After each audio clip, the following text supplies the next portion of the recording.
ಎಲ್ಲರಿಗೂ ನಮಸ್ಕಾರ. ಇವತ್ತು ಮತ್ತು ನಾಳೆ 2 ದಿನಗಳ ಕಾಲ ಈ ಸಭಾಂಗಣದಲ್ಲಿ ಶ್ರೀಮತಿ ಗೀತಮ್ಮ ಮತ್ತು ಶ್ರೀ ಎಚ್ ಸಿ ಕಪಿನಿಪತಿ ಭಟ್ರ ಸ್ಮರಣಾರ್ಥ ಅವರ ಮಕ್ಕಳು ಪ್ರಾಯೋಜಿಸಿರುವ ದತ್ತಿಯ ಆಶ್ರಯದಲ್ಲಿ ಉಪನ್ಯಾಸ ಕಾರ್ಯಕ್ರಮ ನಡೆಯಲಿಕ್ಕಿದೆ. ಶ್ರೀಮದ್ ಭಗವದ್ಗೀತಾ ಅಭ್ಯಂಕರ ಭಾಷ್ಯವನ್ನು ಕುರಿತು ಹಿರಿಯ ವಿದ್ವಾಂಸರಾದ ಪ್ರೊಫೆಸರ್ ಕೆ ಎಸ್ ಕಣ್ಣನ್ ಅವರು 2 ದಿನಗಳ ಕಾಲ ಉಪನ್ಯಾಸವನ್ನು ನಡೆಸಿಕೊಡಲಿಕ್ಕಿದ್ದಾರೆ. ಅವರಿಗೆ ಹಾಗೂ ಸಭೆಯಲ್ಲಿ ಉಪಸ್ಥಿತರಿರುವ ತಮಗೆಲ್ಲರಿಗೂ ಕೂಡ ಆತ್ಮೀಯವಾದ ಸ್ವಾಗತವನ್ನು ಕೋರ್ತೇನೆ.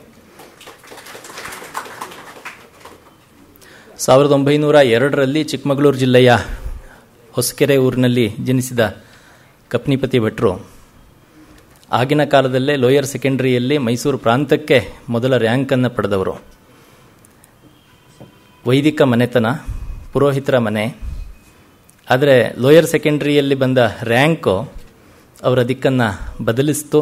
ಅದಾದ ಮೇಲೆ ಶಿವಮೊಗ್ಗ ಮತ್ತು ಬೆಂಗಳೂರುಗಳಲ್ಲಿ ಅವರು ಶಿಕ್ಷಣವನ್ನು ಮುಂದುವರಿಸಿದರು. ಸಿವಿಲ್ ಇಂಜಿನಿಯರಿಂಗ್ ಪದವಿಯನ್ನು ಪಡೆದರು. ಕೃಷ್ಣರಾಜ ಸಾಗರ ಪ್ರಾಜೆಕ್ಟ್ನಲ್ಲಿ ವಿಶ್ವೇಶ್ವರಯ್ಯನವರ ಮಾರ್ಗದರ್ಶನದಲ್ಲಿ ಕೆಲಸ ಮಾಡತಕ್ಕಂತಹ ಸೌಭಾಗ್ಯ ಮತ್ತು ಸಾಮರ್ಥ್ಯ ಅವರದಾಗಿತ್ತು. ತದನಂತರದಲ್ಲೂ ಕೂಡ ವಿಶ್ವೇಶ್ವರಯ್ಯನವರ ಸಲಹೆಯಂತೆ ಮೈಸೂರು ಸರ್ಕಾರದಲ್ಲೇ ಅವರು ತಮ್ಮ ವೃತ್ತಿಯನ್ನು ಮುಂದುವರಿಸಿದರು. ಅದಾದ ನಂತರ ಅನೇಕ ಕೆಲಸಗಳಲ್ಲಿ, ಅದು ಇರ್ವಿನ್ ಕ್ಯಾನಲ್ದಿರಬಹುದು, ರಾಮನಾಥಪುರದ ಸೇತುವೆಯ ನಿರ್ಮಾಣ ಇರಬಹುದು, ಹಿರೇಭಾಸ್ಕರ ಡ್ಯಾಮ್ನ ಕನ್ಸ್ಟ್ರಕ್ಷನ್ ಇರಬಹುದು. ಹಿರೇಭಾಸ್ಕರ ಡ್ಯಾಮ್ ಅಂತಂದರೆ ಲಿಂಗನಮಕ್ಕಿ ಡ್ಯಾಮ್ ಏನು ಆಮೇಲೆ ಕಟ್ಟಲ್ಪಟ್ಟಿತು, ಅದಕ್ಕೂ ಮುಂಚೆ ನಿರ್ಮಾಣವಾಗಿದ್ದಂತಹ ಒಂದು ಡ್ಯಾಮ್. ಈಗ ಅದು ಲಿಂಗನಮಕ್ಕಿ ಆ ಡ್ಯಾಮನ್ನು ಆಪೋಷಣವನ್ನು ಪಡೆದುಕೊಂಡಿದೆ. ನೀರಲ್ಲೇ ಮುಳುಗಿದ್ರೂ ಕೂಡ ಅದು ಲಿಂಗನಮಕ್ಕಿಗಿಂತಲೂ ಸುಭದ್ರವಾಗಿ ಈಗಲೂ ಇದೆ. ಆ ಡ್ಯಾಮ್ ಪ್ರಾಜೆಕ್ಟ್ನಲ್ಲಿ ಕೂಡ ಕಪಿನಿಪತಿ ಭಟ್ರು ಕಾರ್ಯವನ್ನು ನಿರ್ವಹಿಸಿದರು. ವೃತ್ತಿಯಲ್ಲಿ ಇಂಜಿನಿಯರ್, ಸಿವಿಲ್ ಇಂಜಿನಿಯರಿಂಗ್ನಲ್ಲಿ ಅವರ ಕೆಲಸ. ಹಾಗಂತ ಪ್ರವೃತ್ತಿಯಲ್ಲಿ ಅವರು ಸಾಕಷ್ಟು ವ್ಯಾಪಕವಾಗಿ ಬೇರೆ ಬೇರೆ ಕ್ಷೇತ್ರಗಳಲ್ಲಿ ತೊಡಗಿಕೊಂಡಂಥವರು. ಆಗಿನ ಕಾಲದ ಸಾಹಿತ್ಯ ಲೋಕದ ದಿಗ್ಗಜರು ಅಂತ ಅನ್ನಿಸಿಕೊಂಡಂಥ ವೆಂಕಣ್ಣಯ್ಯನವರು, ಡಿ ವಿ ಜಿಯವರು, ವಿ ಸಿ ಅವರು, ಮಾಸ್ತಿಯವರು, ರಾಜರತ್ನಂ ಅವರು, ಪೂತಿನ, ಬೇಂದ್ರೆ, ಹೀಗೆ ಅವರ ಸಂಪರ್ಕದ ವ್ಯಾಪ್ತಿ ಇಡೀ ರಾಜ್ಯವನ್ನು ವ್ಯಾಪಿಸಿತ್ತು. ಅವರೆಲ್ಲರೊಂದಿಗೆ ನಿರಂತರ ಒಡನಾಟವನ್ನು, ಸ್ನೇಹವನ್ನು ಕಪಿನಿಪತಿ ಭಟ್ರು ಹೊಂದಿದ್ರು. ಸ್ವತಃ ಇರಿಗೇಷನ್ ಮ್ಯಾನ್ಯುವಲ್ ಅಂತಕ್ಕಂಥ ಪುಸ್ತಕವನ್ನು, ನನ್ನ ಜೀವನದ ಸೂಕ್ಷ್ಮ ಪರಿಚಯ, ವೃತ್ತಿ ಜೀವನದ ಸೂಕ್ಷ್ಮ ಪರಿಚಯ ಅಂತಕ್ಕಂಥ ಪುಸ್ತಕಗಳನ್ನು ಕೂಡ ಅವರು ಬರೆದಿದ್ದರು. ಅವರ ಶ್ರೀಮತಿ ಗೀತಮ್ಮನವರದು ಕಪಿನಿಪತಿ ಭಟ್ರೊಂದಿಗೆ ಜೋಡಿಸಿಕೊಂಡ ಅಪರೂಪದ ದಾಂಪತ್ಯ ಜೀವನ. ದೈವಭಕ್ತಿ ಮತ್ತು ಸಜ್ಜನಿಕೆಯಲ್ಲಿ ಅವರನ್ನು ಮೀರಿಸುವವರು ಬೇರೆ ಯಾರೂ ಇರಲಿಲ್ಲ ಆ ಸಮಯದಲ್ಲಿ. ಅವರ ಔದಾರ್ಯ ಮತ್ತು ಅತಿಥಿ ಸತ್ಕಾರಗಳನ್ನು ಅನೇಕರು ತಮ್ಮ ಕೃತಿಗಳಲ್ಲಿ, ಮಾತುಗಳಲ್ಲಿ ನೆನಪಿಸಿಕೊಂಡದ್ದನ್ನು ನಾವು ಇವತ್ತಿಗೂ ಕೇಳಬಹುದು, ಕಾಣಬಹುದು. ಹೀಗೆ ಸಜ್ಜನಿಕೆಯ, ಸರಳತೆಯ, ಸುಂದರ ಜೀವನವನ್ನು ನಡೆಸಿದ ಆ ಇಬ್ಬರು ಹಿರಿಯರ ಸ್ಮರಣಾರ್ಥ ಅವರ ಮಕ್ಕಳು ಏರ್ಪಡಿಸಿರುವ ದತ್ತಿಯ ಆಶ್ರಯದಲ್ಲಿ ಇವತ್ತಿನ ಈ ಕಾರ್ಯಕ್ರಮ ನಡೀಲಿಕ್ಕಿದೆ. ಈ ಕಾರ್ಯಕ್ರಮವನ್ನು ನಡೆಸಿಕೊಡಲಿಕ್ಕಿರುವವರು ಡಾಕ್ಟರ್ ಕೆ ಎಸ್ ಕಣ್ಣನ್ ಅವರು. ಸುಮಾರು 3 ದಶಕಗಳಿಗಿಂತಲೂ ಹೆಚ್ಚಿನ ಅಧ್ಯಾಪನದ ಅನುಭವವನ್ನು ಬೆನ್ನಿಗೆ ಕಟ್ಟಿಕೊಂಡೇ ಅವರು ನಮ್ಮೆದುರುಗಡೆ ಇವತ್ತು ಬಂದು ಕುಳಿತಿದ್ದಾರೆ. ಕರ್ನಾಟಕ ಸಂಸ್ಕೃತ ವಿಶ್ವವಿದ್ಯಾಲಯದಲ್ಲಿ ಅವರು ಡೈರೆಕ್ಟರ್ ಆಗಿ ಕೂಡ ಕಾರ್ಯವನ್ನು ನಿರ್ವಹಿಸಿದ್ದಾರೆ. ಪ್ರಸ್ತುತ ಜೈನ್ ವಿಶ್ವವಿದ್ಯಾಲಯದಲ್ಲಿ centre for ಏನ್ಷಿಯನ್ಸ್ history and culture ವಿಭಾಗದ ಮುಖ್ಯಸ್ಥರಾಗಿ, ಪ್ರೊಫೆಸರ್ ಆಗಿ ಅವರು ಕಾರ್ಯವನ್ನು ನಿರ್ವಹಿಸ್ತಾ ಇದ್ದಾರೆ. ಅಧ್ಯಾಪನದ ಜೊತೆಯಲ್ಲಿಯೇ ಕೃತಿ ರಚನೆ ಮತ್ತು ಬರವಣಿಗೆಯಲ್ಲೂ ಕೂಡ ಕಣ್ಣನವರು ಸಾಕಷ್ಟು ಕೈಯಾಡಿಸಿದ್ದಾರೆ. ಭಗವದ್ಗೀತಾ ಶ್ಲೋಕ, ಪದ, ಸೂಚಿ ಸೇರಿಕೊಂಡಂತೆ ಶ್ರೀರಾಮ ಸಂಕೀರ್ತನಂ, ಇತಿಹಾಸ ಪುರಾಣ, ಭೈಮಿ ಪರಿಣಯ, ನಾಟಕ ಸಂಗ್ರಹ ಸೇರಿದಂತೆ ಅನೇಕ ಕೃತಿಗಳನ್ನು, ಸುಮಾರು 17ಕ್ಕೂ ಹೆಚ್ಚು ಕೃತಿಗಳನ್ನು ಕೆ ಎಸ್ ಕಣ್ಣನ್ ಅವರು ಓದುಗರಿಗೆ ನೀಡಿದ್ದಾರೆ, ಇದುವರೆಗೆ ಪ್ರಕಟಿಸಿದ್ದಾರೆ. ರಾಜೀವ್ ಮಲ್ಹೋತ್ರ ಅವರ ಬೀಯಿಂಗ್ ಡಿಫರೆಂಟ್ ಕೃತಿಯನ್ನು ಕೂಡ ವಿಭಿನ್ನತೆ ಅನ್ನೋ ಹೆಸರಿನಲ್ಲಿ ಅವರು ಕನ್ನಡಕ್ಕೆ ತಂದಿದ್ದಾರೆ. ಈ ವೇದಿಕೆಗಂತೂ ಕಣ್ಣನವರು ಹೊಸಬರೂ ಅಲ್ಲ, ಅಪರಿಚಿತರೂ ಅಲ್ಲ. ಅವರು ಇವತ್ತು ಮತ್ತು ನಾಳೆ 2 ದಿನಗಳ ಕಾಲ ಭಗವದ್ಗೀತಾ ಅಭ್ಯಂಕರ ಭಾಷ್ಯವನ್ನು ಕುರಿತು ಉಪನ್ಯಾಸವನ್ನು ನೀಡಲಿಕ್ಕಿದ್ದಾರೆ. ಭಗವದ್ಗೀತೆಯನ್ನು ನೆನಪಿಸಿಕೊಂಡಾಗಲೆಲ್ಲ DVG ಅವರ ಒಂದು ಮಾತು ನೆನಪಾಗತ್ತೆ. ಅವರ ಜೀವನ ಧರ್ಮಯೋಗದ ಮುನ್ನುಡಿಯಲ್ಲಿ ಬರೀತಾ DVG ಅವರು ಒಂದು ಮಾತನ್ನು ಹೇಳ್ತಾರೆ. ಒಂದು ದೇವಸ್ಥಾನ ಅಂತಂದರೆ ಅಲ್ಲಿ ಮೂರ್ತಿಗ್ರಹ, ಸಭಾಮಂಟಪ, ಪರಿಕ್ರಮಣ ಪಥ, ಈ ರೀತಿ ಅನೇಕ ವಿಭಾಗಗಳಿರುತ್ತೆ. ಬರುವ ಭಕ್ತರಲ್ಲಿ 1000ಕ್ಕೆ ಒಬ್ಬ ಕನಕ ಕಲಶ ಗೋಪುರವನ್ನು ಮುಟ್ಟಬಲ್ಲವನಿದ್ದರೆ ಹೆಚ್ಚು. ಉಳಿದ 999 ಜನ ಮೂರ್ತಿ ದರ್ಶನದಲ್ಲಿ, ಮಂತ್ರಶ್ರವಣದಲ್ಲಿ, ಆ ನಂತರದ ಪ್ರಸಾದ ವಿನಿಯೋಗದಲ್ಲಿ ಸಂತಸವನ್ನು, ನೆಮ್ಮದಿಯನ್ನು ಕಾಣತಕ್ಕಂಥವರು. ಈ ಮಾತನ್ನು ಹೇಳ್ತಾ ಅವರು ಭಗವದ್ಗೀತೆಯನ್ನು ಹೇಳ್ತಾರೆ. ಭಗವದ್ಗೀತೆ ಅದು ಮೋಕ್ಷ ಮಾರ್ಗವನ್ನು ಪ್ರತಿಪಾದಿಸ್ತಕ್ಕಂಥ ಒಂದು ಕೃತಿ, ಸಾಹಿತ್ಯ, ಗ್ರಂಥ. ಆದರೆ ಜನರೆಲ್ಲರೂ ಮೋಕ್ಷ ಮಾರ್ಗದಲ್ಲಿ ಹೋಗ್ತಾರೆ ಅಥವಾ ಅದನ್ನು ಭಗವದ್ಗೀತೆಯ ಮೂಲಕ ಕಂಡುಕೊಳ್ತಾರೆ ಅಂತ ನಿರೀಕ್ಷೆ ಮಾಡೋದಕ್ಕಾಗಲ್ಲ. ಆದರೆ ದೈನಂದಿನ ಜೀವನದ ಸುಖ ದುಃಖಗಳನ್ನು ಭಗವದ್ಗೀತೆಯ ಪ್ರತಿಫಲನದಲ್ಲಿ ಮರೀತಕ್ಕಂಥ ಪ್ರಯತ್ನವನ್ನು ಸಾಮಾನ್ಯ ಜನ ಕೂಡ ಮಾಡ್ತಕ್ಕಂಥ ಅವಕಾಶ ಇದೆ. ಹಾಗಾಗಿ ಭಗವದ್ಗೀತೆ ಇಂದಿಗೂ ಪ್ರಸ್ತುತವಾಗತ್ತೆ ಮತ್ತು ಅದು ವಿವಿಧ ವ್ಯಾಖ್ಯಾನಗಳಿಗೆ, ಭಾಷ್ಯಗಳಿಗೆ, ಟೀಕೆಗಳಿಗೆ ತನ್ನನ್ನು ತಾನು ತೆತ್ತುಕೊಂಡಿದೆ ಅಂತ. ಭಾಷ್ಯಗಳ ಕೆಲಸ ಅದು ಒಂದು ಮೂಲ ಕೃತಿಯನ್ನು ಇವತ್ತಿನ ಕಾಲಮಾನಕ್ಕೆ, ಇವತ್ತಿನ ಪರಿಸರಕ್ಕೆ, ಜನಜೀವನಕ್ಕೆ ಹತ್ತಿರವಾಗಿಸ್ತಕ್ಕಂಥದ್ದು. ಅಂಥ ಒಂದು ಭಾಷ್ಯವನ್ನು ಕುರಿತು, ಭಗವದ್ಗೀತೆಯನ್ನು ಕುರಿತಂತೆ ಅನೇಕ ಭಾಷ್ಯಗಳಿದೆ. ಅದರಲ್ಲಿ ಒಂದು ಭಾಷ್ಯವನ್ನು ಕುರಿತು ಪ್ರೊಫೆಸರ್ KS ಕಣ್ಣನ್ ಅವರು ನಮಗೆ ಈ 2 ದಿನಗಳ ಕಾಲ ಪರಿಚಯ ಮಾಡಿಕೊಡಲಿಕ್ಕಿದ್ದಾರೆ. ಅವರಿಗೆ ತಮ್ಮೆಲ್ಲರ ಪರವಾಗಿ ಮತ್ತೊಮ್ಮೆ ಹಾರ್ದಿಕ ಸ್ವಾಗತವನ್ನು ಕೋರ್ತಾ, ಅವರು ಉಪನ್ಯಾಸವನ್ನು ಉಪಕ್ರಮಿಸುವುದಕ್ಕಿಂತ ಮುಂಚೆ ಡಾಕ್ಟರ್ ಮೀರಾ ಅವರು ಒಂದು ಶ್ಲೋಕವನ್ನು ಪ್ರಸ್ತುತಪಡಿಸಲಿಕ್ಕಿದ್ದಾರೆ. ತದನಂತರದಲ್ಲಿ ಕಣ್ಣನ್ ಅವರು ಪ್ರವಚನವನ್ನು ಉಪಕ್ರಮಿಸಬೇಕಾಗಿ ಪ್ರಾರ್ಥಿಸ್ತೇನೆ.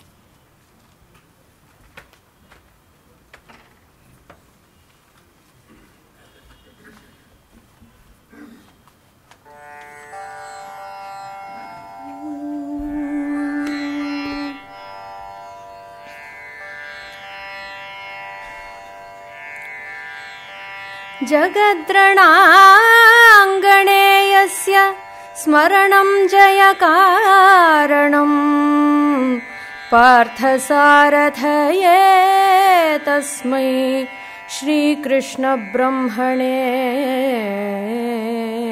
ನಮಃ. ಪಾರ್ಥಸಾರಥಯೇ ತಸ್ಮೈ ಶ್ರೀಕೃಷ್ಣ ಬ್ರಹ್ಮಣೇ ನಮಃ. ಓಂ ತತ್ಸತ್ಪದಸೂಚ್ಯಾಯ ವಿಷ್ಣವೇ ಪರಮಾತ್ಮನೇ. ಓಂ ತತ್ಸತ್ಪದಸೂಚ್ಯಾಯ ವಿಷ್ಣವೇ ಪರಮಾತ್ಮನೇ. ಜಗಜ್ಜೀವೇಶ ತತ್ವಾಯ ಶ್ರೀಕೃಷ್ಣ ಬ್ರಹ್ಮಣೇ ನಮಃ. ಜಗಜ್ಜೀವೇಶ ತತ್ವಾಯ ಶ್ರೀಕೃಷ್ಣ ಬ್ರಹ್ಮಣೇ ನಮಃ. ಪ್ರತಿಜೀವ ಪೃಥಗ್ವ್ಯಾಧಿನಿದಾನೈಕ ಚಿಕಿತ್ಸಿನೇ. ಪ್ರತಿಜೀವ ಪೃಥಗ್ವ್ಯಾಧಿನಿದಾನೈಕ ಚಿಕಿತ್ಸಿನೇ. ಸರ್ವರೋಗೈಕವೈದ್ಯಾಯ ಶ್ರೀಕೃಷ್ಣ ಬ್ರಹ್ಮಣೇ ನಮಃ.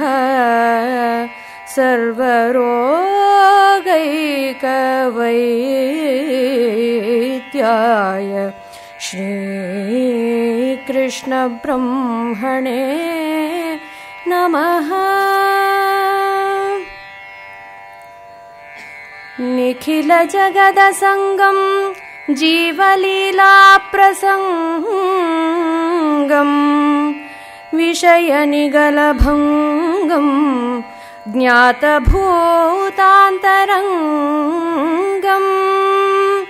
ಪ್ರಣಯ ರಸತರಂಗಂ ಪಾಪತೂಲಸ್ಫುಲಿಂಗಂ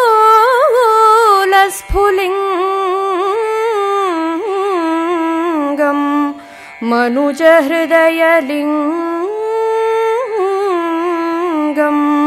ಕೇಶವಂ ಮಂಗಲಾಂಗಂ. ಕೇಶವಂ ಮಂಗಲಾಂಗಂ.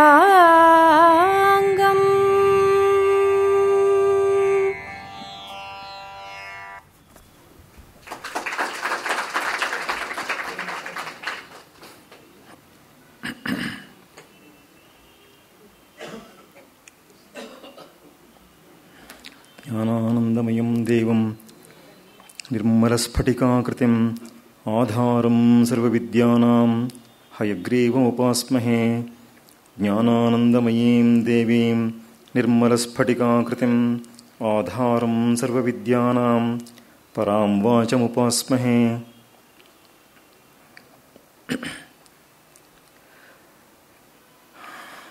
ಸಂಸ್ಕೃತಿ ಪ್ರಿಯರಿಲ್ಲೇ ಎಲ್ಲರಿಗೂ ಕೂಡ ನಮಸ್ಕಾರಗಳು.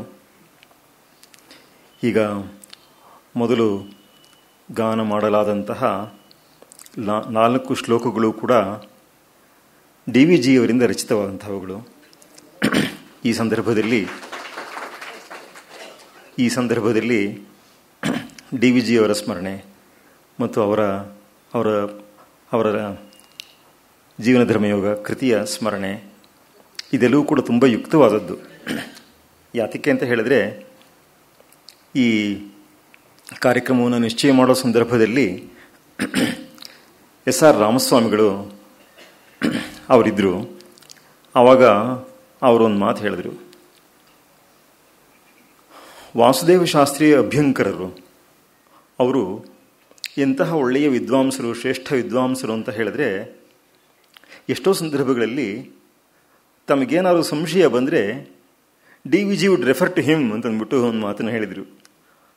DVGಯವರಿಗೇನೆ ಅಷ್ಟು ಮಾನ್ಯರು ಅಂತ ಆದಮೇಲೆ ಅಂತಹ ಭಾಷ್ಯದಲ್ಲಿ ವಿಶೇಷವಿದ್ದಿರಲೇಬೇಕು. ತಮ್ಮಲ್ಲಿ ಬಹುಮಂದಿಗೆ ಅವ್ರ ಬಗ್ಗೆ ತಿಳಿದಿರೋಕ್ಕೆ ಸಾಧ್ಯವಿಲ್ಲ ಅಂತ ಅಂದ್ಕೊಳ್ತೀನಿ. ಯಾಕೆ ಅಂತ ಕೇಳಿದ್ರೆ, ಅವರ ಕೃತಿಗಳು ಯಾವುದು ಕನ್ನಡದಲ್ಲಾಗಲಿ ಇಂಗ್ಲೀಷ್ನಲ್ಲಾಗಲಿ ಅಷ್ಟೇನು ಪ್ರಸಿದ್ಧವೇನಿಲ್ಲ. ಯಾರೋ ಅವ್ರ ಬಗ್ಗೆ ಲೇಖನಗಳು ಬರೆಯೋದು ಅಥವಾ ಪುಸ್ತಕ ಬರೆಯೋದು ಈ ಥರದ್ದೆಲ್ಲ ಏನು ಹೆಚ್ಚು ಮಾಡಿಲ್ಲ.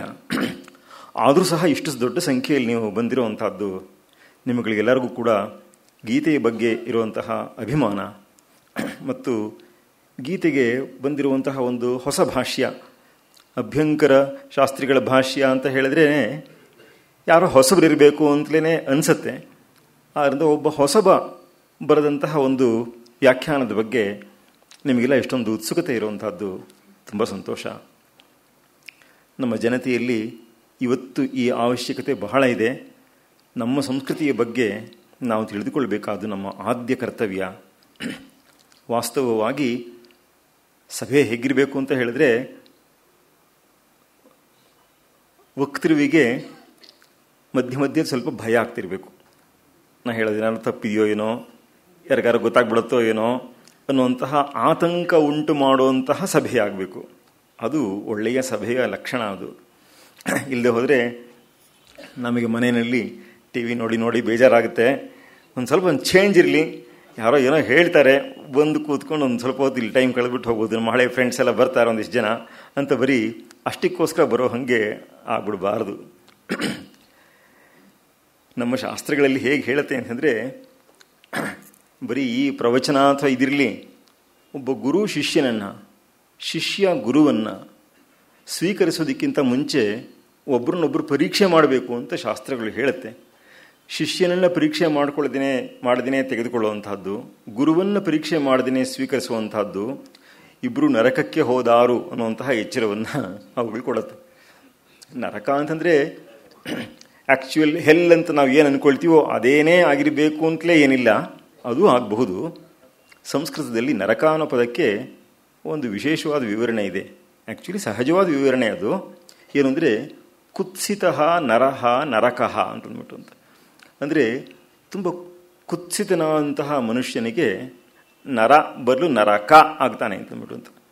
ಇದು ತುಚ್ಛಾರ್ಥವನ್ನು ಹೇಳೋದಕ್ಕೋಸ್ಕರವಾಗಿ ಕೆಲವು ಸಲ ಈ ಕ ಪ್ರತ್ಯಯ ಸೇರಿಸೋದುಂಟು. ಕೆಲವು ಸಲ ಕೇವಲ ಸ್ವಾರ್ಥದಲ್ಲಿ ಹೇಳ್ತಾರೆ.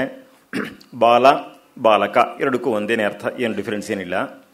ಕೆಲವು ಕಡೆ ಚಿಕ್ಕದು ಅನ್ನೋ ಅರ್ಥದಲ್ಲಿ ಹೇಳ್ತಾರೆ. ವೃಕ್ಷ ಅಂದರೆ ಮರ, ವೃಕ್ಷಕ ಅಂದರೆ ಗಿಡ ಅಂದ್ಬಿಟ್ಟು. ಬೇಕಾದ ಸಂದರ್ಭದಲ್ಲಿ ಅಲ್ಪಾರ್ಥೇ ಕಪ್ರತ್ಯಯ, ತುಚ್ಛಾರ್ಥೇ ಕಪ್ರತ್ಯಯ ಅಂತ ಹೇಳ್ಬಿಟ್ಟು ಹೀಗೆ ಈ ಕಾನ ಸೇರಿಸುವಂಥದ್ದು ಉಂಟು. ಆದ್ದರಿಂದ ನರಕ ಇದನ್ನೆಲ್ಲ ಮಿಸ್ಟರ್ ನರಕಾಸುರ ಇದನ್ನೆಲ್ಲ ಅವನು ಕುತ್ಸಿತನಾದ ನರನೇ ನರಕಾಸುರ. ಅಂದರೆ ನಮ್ಮಲ್ಲೇ ಆ ಭಾವ ಬಂದರೆ ನಾವೇ ಅಸುರದಾಗ್ತೀವಿ. ಶಂಕರ ಭಗವತ್ಪಾದರು ತಮ್ಮ ಭಾಷ್ಯದಲ್ಲಿ ಒಂದು ಕಡೆ ವಿವರಣೆಯನ್ನು ಕೊಡ್ತಾ ಈ ಮಾತನ್ನು ಹೇಳ್ತಾರೆ. ದೇವತೆಗಳು ಅಸುರರು ಅಂತ ಬೇರೆನೇ ಇರಬೇಕು ಅಂತ ಅಲ್ಲ, ಅವರಿಲ್ಲ ಅಂತ ಅಲ್ಲ, ಬೇರೆನೇ ಇರಬೇಕು ಅಂತ ಏನಿಲ್ಲ. ಯಾವನಲ್ಲಿ ಆತ್ಮಗುಣಗಳು ತುಂಬ ಚೆನ್ನಾಗಿ ಊರಿರುತ್ತೋ ಅಂಥವನೇ ದೇವಪುರುಷ. ಯಾವನಲ್ಲಿ ಆಸುರ ಗುಣಗಳು ತುಂಬ ಹೋಗಿರುತ್ತೋ ಅಂಥವನೇ ಅಸುರ ಅಂತ ಹೇಳಿ ನಮ್ಮಲ್ಲಿಯೇ ನಾವು ದೇವಾಸುರರನ್ನು ಕಂಡುಕೊಳ್ಳಬಹುದು ಅನ್ನುವಂತಹ ಒಂದು ಎಚ್ಚರವನ್ನು ಅವರು ಕೊಡ್ತಾರೆ. ಇವತ್ತಿನ ಸಮಾಜದಲ್ಲಿ ಎರಡನೇ ಸಂಖ್ಯೆ ತುಂಬ ಜಾಸ್ತಿ ಆಗಿಬಿಟ್ಟಿದೆ. ಇವತ್ತು ಡೆಮಾಕ್ರಸಿ ಎಲ್ಲ ಸಂಖ್ಯಾಬಲದ ಮೇಲೆ ನಡೆಯುವಂಥದ್ದು, ಗೇಮ್ ಆಫ್ ನಂಬರ್ಸ್. ಹೀಗಾಗ್ಬಿಟ್ಟು ಯಾರ ಸಂಖ್ಯೆ ಜಾಸ್ತಿ ಇದೆಯೋ ಅಂಥವ್ರ ಮಾತು ನಡೆಯುವಂಥದ್ದಾಗ್ಬಿಡುತ್ತೆ. ನ್ಯಾಯವಾಗಿ ಯಾರು ವಿವೇಕಿಯೋ ಅಂಥವನ ಮಾರ್ಗದರ್ಶನದಲ್ಲಿ ಸಮಾಜ ನಡೆಯೋ ಹಂಗಿರಬೇಕು. ಕೇವಲ ಸಂಖ್ಯಾಬಲವೇ ಆಗೋಗ್ಬಿಟ್ಟ ಪಕ್ಷದಲ್ಲಿ ಅದು ಪ್ರಯೋಜನವಿಲ್ಲ. ಆ ದೃಷ್ಟಿಯಿಂದ ಡೆಮಾಕ್ರಸಿಯಲ್ಲಿ ದೋಷವಿದೆ. ಯಾಕೆ ಅಂತ ಕೇಳಿದರೆ ಕೇವಲ ಸಂಖ್ಯಾಬಲದ ಮೇಲೆ ಎಲ್ಲವನ್ನೂ ನಿರ್ಣಯ ಮಾಡುವಂಥದ್ದು. ಒಂದು ಲೆಕ್ಕಕ್ಕೆ ಒಂದು ಕ್ಲಾಸ್ನಲ್ಲಿ ತಪ್ಪು ಉತ್ತರ ಹೇಳೋವಂಥವ್ರೆ ಮೆಜಾರಿಟಿ ಆಗೋಗ್ಬಿಟ್ರೆ ಮೆಜಾರಿಟಿನೇ ಗೆಲ್ಲತ್ತೆ ಅನ್ನೋ ಲೆಕ್ಕ ಇಟ್ಕೊಂಡ್ಬಿಟ್ರೆ ತುಂಬ ಮೋಸ ಹೋಗ್ತೀವಿ ನಾವು. ಆದ್ದರಿಂದ ತುಂಬ ಜವಾಬ್ದಾರಿಯಿಂದ ಜೀವನವನ್ನು ನಡೆಸಬೇಕಾಗತ್ತೆ. ಸಮಾಜದ ಬಗ್ಗೆ ಜವಾಬ್ದಾರಿ, ವೈಯಕ್ತಿಕ ಜವಾಬ್ದಾರಿ ಪ್ರತಿಯೊಂದು ಬೇಕು. ಅಂತಹ ಅತ್ಯಂತ ಜವಾಬ್ದಾರಿಯುತವಾದಂತಹ ಜೀವನ ನಡೆಸೋದಕ್ಕೆ ಒಬ್ಬ ಅತ್ಯುತ್ತಮ ಮಾರ್ಗದರ್ಶಕರು ನಮಗೆ ಮತ್ತು ಆದರ್ಶ ಪುರುಷರು ಅಂತಂದರೆ ಸಾಕ್ಷಾತ್ DVG ಅವರೇ ಅಂತ ಹೇಳಿದ್ರೆ ಏನೋ ಅದರಲ್ಲಿ ಅತಿಶಯೋಕ್ತಿಯೇ ಇಲ್ಲ.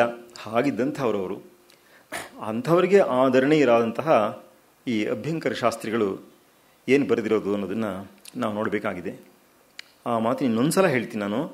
ಏನಂದರೆ ಇವತ್ತು ನಮ್ಮ ಜವಾಬ್ದಾರಿ ಹೆಚ್ಚಿದೆ ಅಂತಂದ್ಬಿಟ್ಟು, ಹಿಂದೆ ರಾಜರು ಮಹಾರಾಜರುಗಳು ಇವರುಗಳು ಆಳ್ತಾ ಇದ್ದ ಕಾಲಕ್ಕೂ ನಮ್ಮ ಸ್ವಾತಂತ್ರ್ಯ ಬಂದ ಮೇಲೆ ಸ್ವಾತಂತ್ರ್ಯೋತ್ತರ ಕಾಲಕ್ಕೂ ಒಂದು ಭೇದವಿದೆ. ಇವತ್ತು ನಮ್ಮ ಸಂಸ್ಕೃತಿಯ ವಿರುದ್ಧವಾಗಿ ತುಂಬ ಕೂಗಾಟವನ್ನು ಮಾಡುವಂಥವರ ಸಂಖ್ಯೆ ಬಹಳ ಹೆಚ್ಚಿದೆ ಮತ್ತು ಎಲ್ಲ ಮೀಡಿಯಾಗಳವರು ಅವರಿಗೇ ಸಪೋರ್ಟಾಗಿ ನಿಂತಿದ್ದಾರೆ. ಹೀಗಾಗಿ ನಮ್ಮ ಸಂಸ್ಕೃತಿಯ ಬಗ್ಗೆ ಅವಹೇಳನದ ಮಾತುಗಳು ತುಂಬ ಹೆಚ್ಚಾಗಿ ಕೇಳಿಬರುವಂತಹದ್ದು ಸರ್ವೇ ಸಾಧಾರಣವಾಗಿಬಿಟ್ಟಿದೆ. ಹೀಗಾಗಿ ನಮ್ಮ ಮುಂದಿನ ಪೀಳಿಗೆಗಳಿಗೆ ನಮ್ಮ ಸಂಸ್ಕೃತಿಯ ಉದಾತ್ತವಾದ ವಿಷಯಗಳಿಗೂ ಬಗ್ಗೆ ಕೂಡ ತುಂಬ ಕೇವಲವಾದ ಪೇಲವವಾದ ಭಾವನೆ ಬಂದು ಅದರ ಬಗ್ಗೆ ಒಂದು ಆದರ, ಗೌರವ, ಪ್ರೀತಿ ಇದೆಲ್ಲ ಬರೋದಕ್ಕೆ ತುಂಬ ಕಷ್ಟವಾಗುವಂತಹ ಸನ್ನಿವೇಶ ತುಂಬ ಉಂಟಾಗ್ತಾ ಇದೆ. ಆದ್ದರಿಂದ ಈ ಸಂದರ್ಭದಲ್ಲಿ ನಾವುಗಳೆಲ್ಲರೂ ಕೂಡ ನಮ್ಮ ಮಕ್ಕಳು ಸಂಸ್ಕೃತನ ಒಂದಿಷ್ಟಾರು ಓದಬೇಕು. ಇವತ್ತು ಹೇಗಿದೆ ಪರಿಸ್ಥಿತಿ ಅಂತ ಹೇಳಿದ್ರೆ, ನೀವು ಅಮೆರಿಕಾದಲ್ಲಿ ಸುಲಭವಾಗಿ 1,000 ಜನ ಸಂಸ್ಕೃತ ವಿದ್ವಾಂಸರು ಸಂಸ್ಕೃತವನ್ನು ಚೆನ್ನಾಗಿ ಓದ್ಕೊಂಡಿರುವಂಥವರು ಸುಲಭವಾಗಿ ಸಿಗ್ತಾರೆ. ಆದರೆ ಇಡೀ ದೇಶದಲ್ಲಿ, ಭಾರತದಲ್ಲಿ ಸಂಸ್ಕೃತವನ್ನು ಚೆನ್ನಾಗಿ ತಿಳ್ಕೊಂಡಿರುವಂಥವ್ರ ಸಂಖ್ಯೆ ತುಂಬ ಒಳ್ಳೆಯ ವಿದ್ವಾಂಸರ ಸಂಖ್ಯೆ ತುಂಬ ಕ್ಷೀಣವಾಗಿದೆ.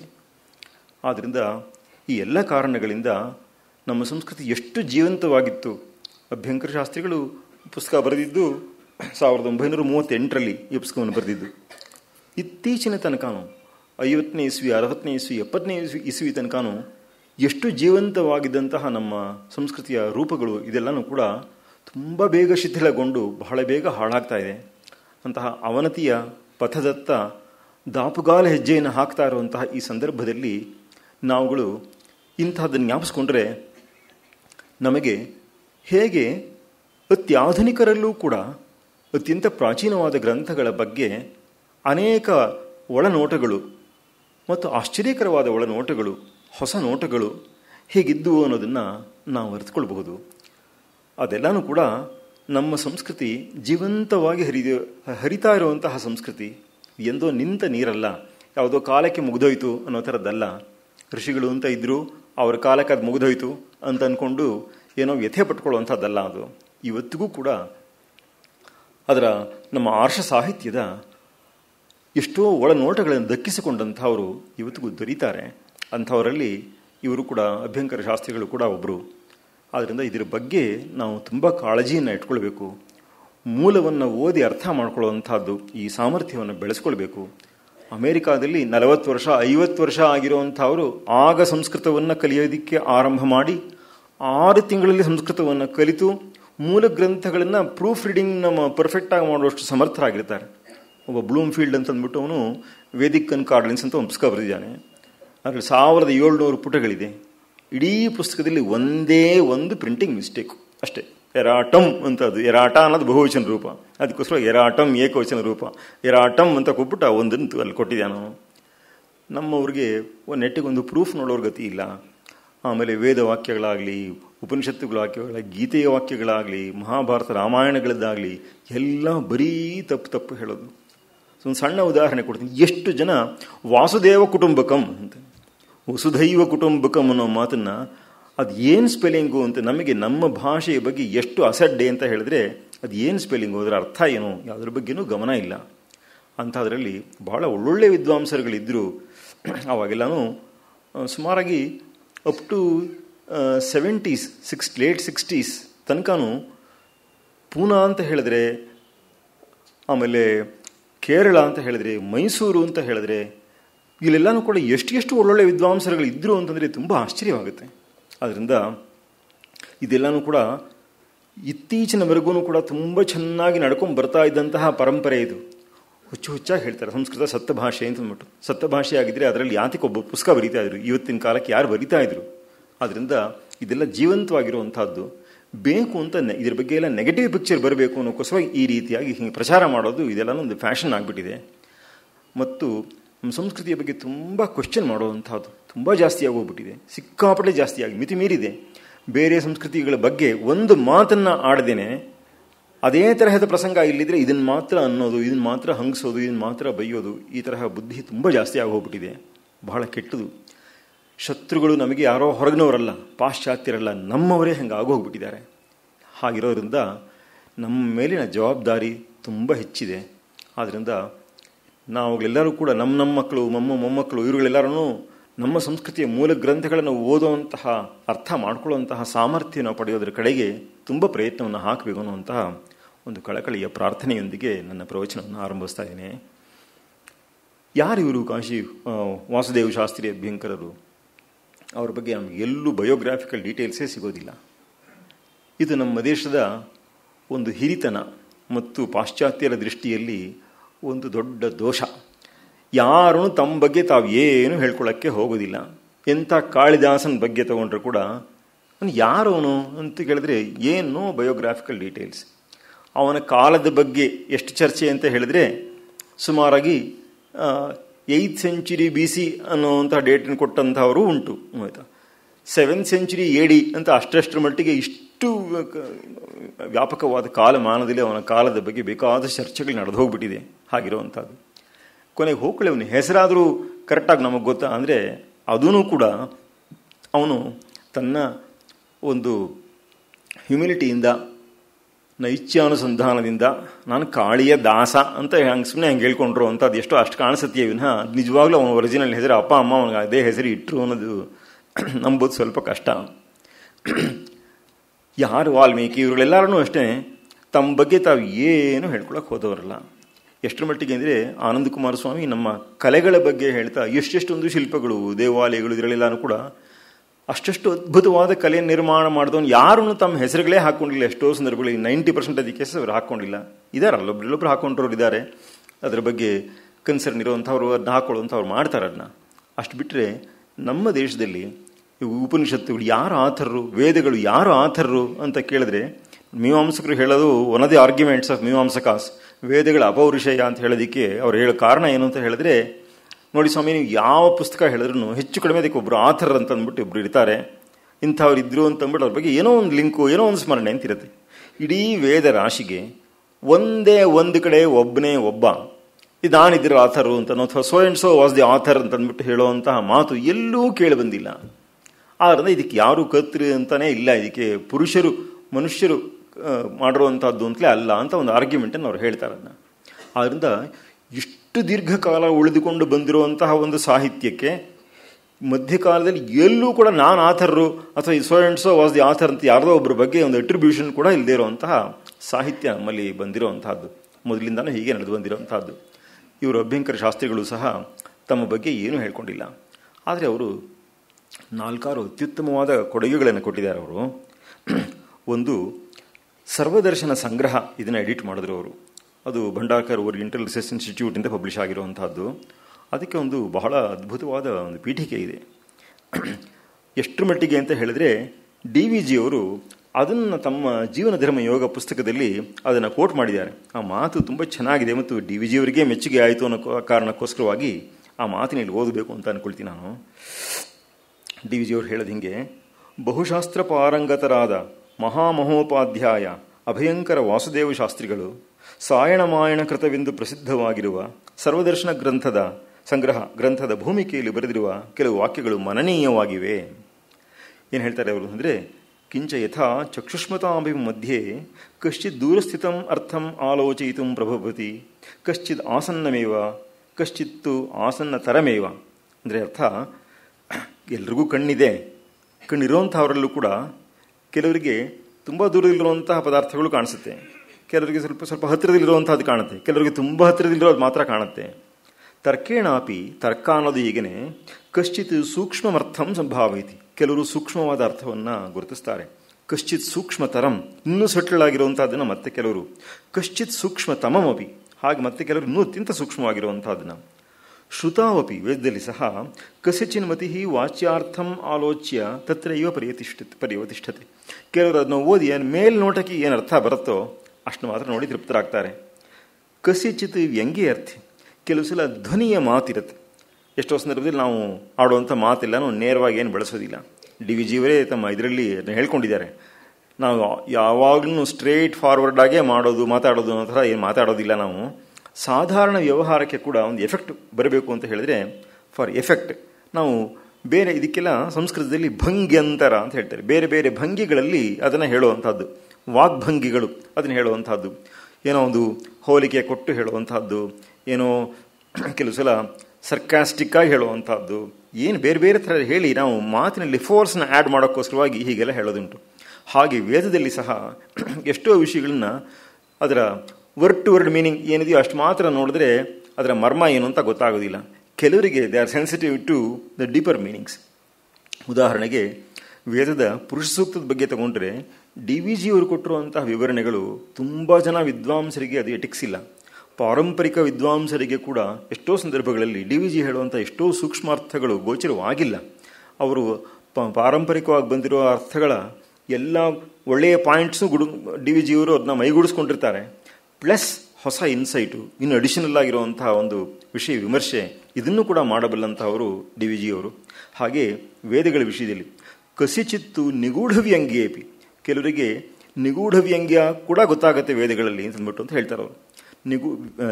ಇದರಲ್ಲಿ ಅಲಂಕಾರ ಶಾಸ್ತ್ರದಲ್ಲಿ ವ್ಯಂಗ್ಯಾರ್ಥ ಅನ್ನೋದನ್ನು ಗೂಢ ಅಗೂಢ ಅಂತ ಎರಡು ಮಾಡ್ತಾರೆ. ಅದೆಲ್ಲ ತುಂಬ ಟೆಕ್ನಿಕಲ್ ಆಗಿರುವಂತಹ ಶಬ್ದಗಳು, ಅದನ್ನಲ್ಲಿ ವಿವರಣೆ ಮಾಡೋದಕ್ಕೆ ಹೋಗೋದಿಲ್ಲ. ವ್ಯಂಗ್ಯ ಅಂತಂದರೆ ಕನ್ನಡದ ವ್ಯಂಗ್ಯ ಅಲ್ಲ, ಅಲ್ಲಿ ಸಂಸ್ಕೃತದಲ್ಲಿ ಧ್ವನಿತವಾಗುವ ಅರ್ಥಕ್ಕೆ ವ್ಯಂಗ್ಯಾರ್ಥ ಅಂತ ಹೆಸರು. ನಿಗೂಢ ವ್ಯಂಗ್ಯ ಅನ್ನುವಂಥದ್ದು ಇನ್ನೂ ತುಂಬ ಸೂಕ್ಷ್ಮಜ್ಞರಿಗೆ ಮಾತ್ರವೇ ಗೊತ್ತಾಗುವಂತಹದ್ದು ಆ ಥರದ್ದು. ತಥಾಚ ತತ್ವಾನುಸಂಧಾನ ಸಾಧನೀಭೂತಂ ಪ್ರಮಾಣಂ ಏಕಮೇವ ಅಂಗೀಕುರುವತಾಂ ಮಧ್ಯೆ ಪ್ರತಿಪತ್ತಿ ವೈಚಿತ್ರ್ಯಾತ್ ತಾದೃಶ ಪ್ರಮಾಣ ಸಾಧ್ಯೆ ತತ್ವಾನ್ವೇಷಣೆ ವೈಷಮ್ಯಂ ಅಶಕ್ಯ ನಿವಾರಂ. ಆದರೆ ತತ್ವಗ್ರಹಣ ಮಾಡಕ್ಕೆ ಹೊರಟಂಥವರಲ್ಲೂ ಕೂಡ ಈ ಥರ ವೆರೈಟಿಗಳು ದೇ ಆರ್ ಅನ್ಅವಾಯ್ಡಬಲ್. ಅತಶ್ಚ ಪ್ರಮಾಣಭೇದೇನ ಭಿನ್ನಾನಾಮಪಿ ದರ್ಶನಾನಾಂ ಮಧ್ಯೆ ಪ್ರತ್ಯೇಕಂ ಪುನರನ್ವಿಷ್ಯಮಾಣ ತತ್ವಭೇದೇನ ಭೇದೋ ದುರ್ನಿವಾರಃ. ತಥಾಚ ಶ್ರೌತೇಷು ತಾರ್ಕಿಕೇಷು ಚ ದರ್ಶನಕಾರೇಷು ತತ್ತದೃಷ್ಟ ಪ್ರತಿಪತ್ತಿಭೇದೇನ ಪುನಃ ಪ್ರತ್ಯೇಕಂ ಅನೇಕ ವಿಧತ್ವಾದ್ ದರ್ಶನಾನ್ಯಪಿ ನಾನಾ ವಿಧಾನಿ ಸಮಭೂವನ್. ಯಾಕೆ ದರ್ಶನಗಳು ನಾನಾ ದರ್ಶನಗಳಾಗಿ ಬಂದವು? ಒಂದೇ ಒಂದು ವೇದಾಂತ ದರ್ಶನ ಅಂತ ಏನೋ ಒಂದಿರ್ಬೋದಾಗಿತ್ತಲ್ಲ. ಇಷ್ಟಿಷ್ಟೊಂದು ಷಡ್ ದರ್ಶನಗಳು ಅಂತ ಹೇಳ್ತೀವಿ, ಷಡ್ ವೈದಿಕ ದರ್ಶನಗಳು ಅಂತ ಹೇಳ್ತೀವಿ, 5-6 ಅವೈದಿಕ ದರ್ಶನಗಳು ಅಂತ ಹೇಳ್ತೀವಿ.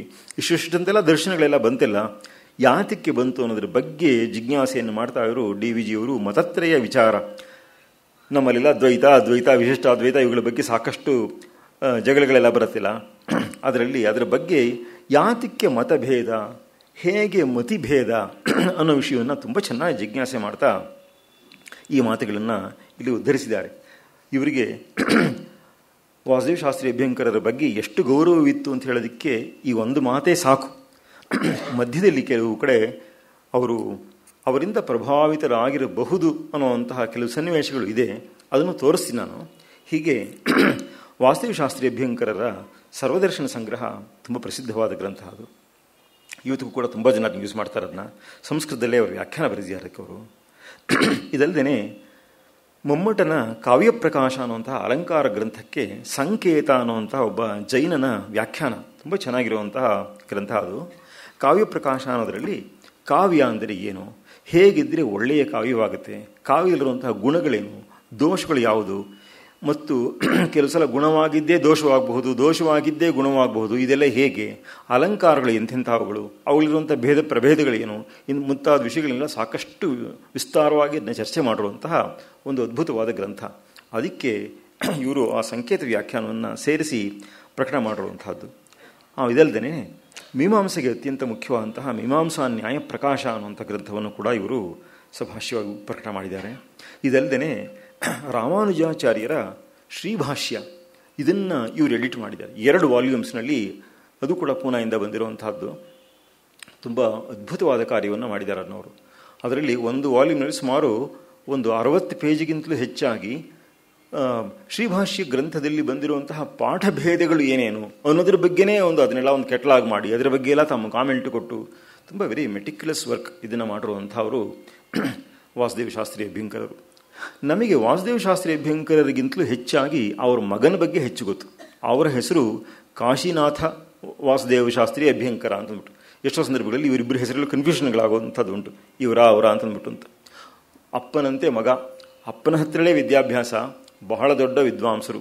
ಮಗ ಎಷ್ಟು ದೊಡ್ಡ ವಿದ್ವಾಂಸ ಅನ್ನೋದು ನೋಡಿದ್ರೆ ತಂದೆ ಎಂತಹ ಅದ್ಭುತವಾದಂತಹ ಪಾಂಡಿತ್ಯ ಹೊಂದಿದ್ದವರು ಅಂತಂದ್ಬಿಟ್ಟು ನಾವು ಊಹೆ ಮಾಡ್ಕೋಬಹುದು.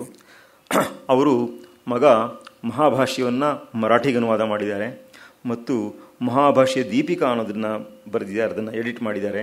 ವಾಕ್ಯಪದೀಯ, ಭರ್ತೃಹರಿಯ ವಾಕ್ಯಪದೀಯ, ಇದೊಂದು ಈ ಕಾಶಿನಾಥ ಅಭ್ಯಂಕರ್ ಮತ್ತು VP ಲಿಮಯ್ಯ ಅಂತ ಇಬ್ಬರು ಸೇರಿಕೊಂಡು ಭರ್ತೃಹರಿಯ ವಾಕ್ಯಪದೀಯವನ್ನು ಪೂನಾಯಿಂದ ಪಬ್ಲಿಷ್ ಮಾಡಿರುವಂಥದ್ದು. ತುಂಬ ಅದ್ಭುತವಾಗಿರುವಂಥದ್ದು, ಬಹಳ ಆಶ್ಚರ್ಯಕರವಾಗುತ್ತೆ. ಅವ್ರಿಗೆ ಎಷ್ಟು ವೈದುಷ್ಯವಿತ್ತು ಅನ್ನುವಂಥದ್ದು ನಮಗೆ ಗೊತ್ತಾಗುವಂಥದ್ದು. ಇವ್ರ ಬಗ್ಗೆ ಗೊತ್ತಾಗುವಂಥ ಇನ್ನೊಂದು ವಿಷಯ ಇದೆ. ಏನಂತ ಹೇಳಿದ್ರೆ 1976ರಲ್ಲಿ ಡಿಸೆಂಬರ್ 1ನೇ ತಾರೀಕು ಈ ಕಾಶಿನಾಥ ಇವರ ಮನೆಗೆ ಬೆಳಗಿನ ಜಾವ ಯಾರೋ ನುಗ್ಗಿ ಅವ್ರನ್ನ ಕೊಲೆ ಮಾಡಿದ್ರು. ಇವತ್ತಿನ ತನಕನೂ ಯಾರು ಕೊಲೆ ಮಾಡಿದ್ದು, ಯಾತಕ್ಕೆ ಕೊಲೆ ಮಾಡಿದ್ದು ಅನ್ನೋದು ಗೊತ್ತಿಲ್ಲ. ಆ ಗಂಡ ಹೆಂಡತಿ ಸಂಸಾರವನ್ನೇ ಸರ್ವಧ್ವಂಸ ಮಾಡಿಬಿಟ್ಟು ಹೊರಟೋಗ್ಬಿಟ್ರು. ಅಲ್ಲೇ ಭಂಡಾರ್ಕರ್ ಓರಿಯೆಂಟಲ್ ರಿಸರ್ಚ್ ಇನ್ಸ್ಟಿಟ್ಯೂಟ್ ಹತ್ತಿರದಲ್ಲೇ ಅವ್ರ ಮನೆ ಇದ್ದು. ಸರಿ, ಯಾರಿಗೂ ಕಾರಣ ಗೊತ್ತಾಗಿಲ್ಲ. ಕೆಲವರು ಊಹಾಪೋಹ ಏನು ಅಂತ ಹೇಳಿದ್ರೆ, ಈ ಸುಪಾರಿ ಕೊಟ್ಟು ಕೊಲ್ಲಿಸ್ತಾರಲ್ಲ ಆ ಥರದ್ರಲ್ಲಿ ಮಿಸ್ಟೇಕನ್ ಐಡೆಂಟಿಟಿ, ಅಂದರೆ ಇನ್ಯಾರನ್ನೋ ಇವರು ಅಂತ ಮಾಡ್ಕೊಂಡ್ಬಿಟ್ಟು ಸರಿ ಹೀಗೆ ಇವರ ಕೊಲೆ ನಡೆದೋಗಿರುವಂತಹದ್ದು ಅಂತಂದ್ಬಿಟ್ಟು ಹೀಗೆ ಹೇಳ್ತಾರೆ.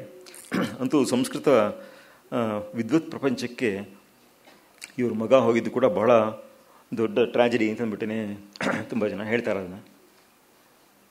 ಈ ಗ್ರಂಥದ ಒಂದು ವಿಶೇಷ ಇದೆ. ಇದು ಇವರು ಬರೆದಿರುವಂತಹ ಪುಸ್ತಕ ಶ್ರೀಮದ್ ಭಗವದ್ಗೀತಾಯ ಪ್ರಥಮ ದ್ವಿತೀಯಾಧ್ಯಾಯೌ ಅಂತ ಈ ಪುಸ್ತಕದ ಹೆಸರು. ಇದನ್ನು ಪಬ್ಲಿಷ್ ಮಾಡಿರುವಂಥ ಅವರು ಆನಂದಾಶ್ರಮ ಮುದ್ರಣಾಲಯ ಅಂತ ಪೂನಾದಲ್ಲಿ ಇರುವಂತಹದ್ದು.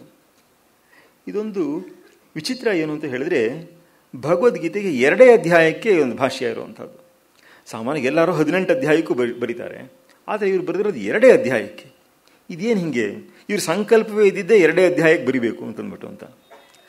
ಕಾರಣ ಏನು ಅಂತ ಹೇಳಿದ್ರೆ, ಶಂಕರ ಭಗವತ್ಪಾದರು ಬರೆದಿರುವಂಥ ವ್ಯಾಖ್ಯಾನ ಏನಿದೆಯೋ, ಭಾಷ್ಯ ಏನಿದೆಯೋ, ಅದು 1ನೇ ಅಧ್ಯಾಯಕ್ಕೆ ಇಲ್ಲವೇ ಇಲ್ಲ. ಅವರು 2ನೇ ಅಧ್ಯಾಯದ 9ನೇ ಶ್ಲೋಕದಿಂದ ಆರಂಭ ಮಾಡ್ತಾರೆ ಅದನ್ನ, ತಮ್ಮ ಭಾಷ್ಯವನ್ನು. ಅದಕ್ಕೆ ಮುಂಚೆ 1 ಶ್ಲೋಕಕ್ಕೂ ವ್ಯಾಖ್ಯಾನವಿಲ್ಲ. ಯಾಕೆ ಅಂತ ಕೇಳಿದ್ರೆ, ಅದೆಲ್ಲ ತುಂಬ ಸಿಂಪಲ್ ಅನ್ನೋ ಕಾರಣಕ್ಕೋಸ್ಕರವಾಗಿ ಅದನ್ನು ಬಿಟ್ಬಿಟ್ಟಿದ್ದಾರೆ ಅದನ್ನ.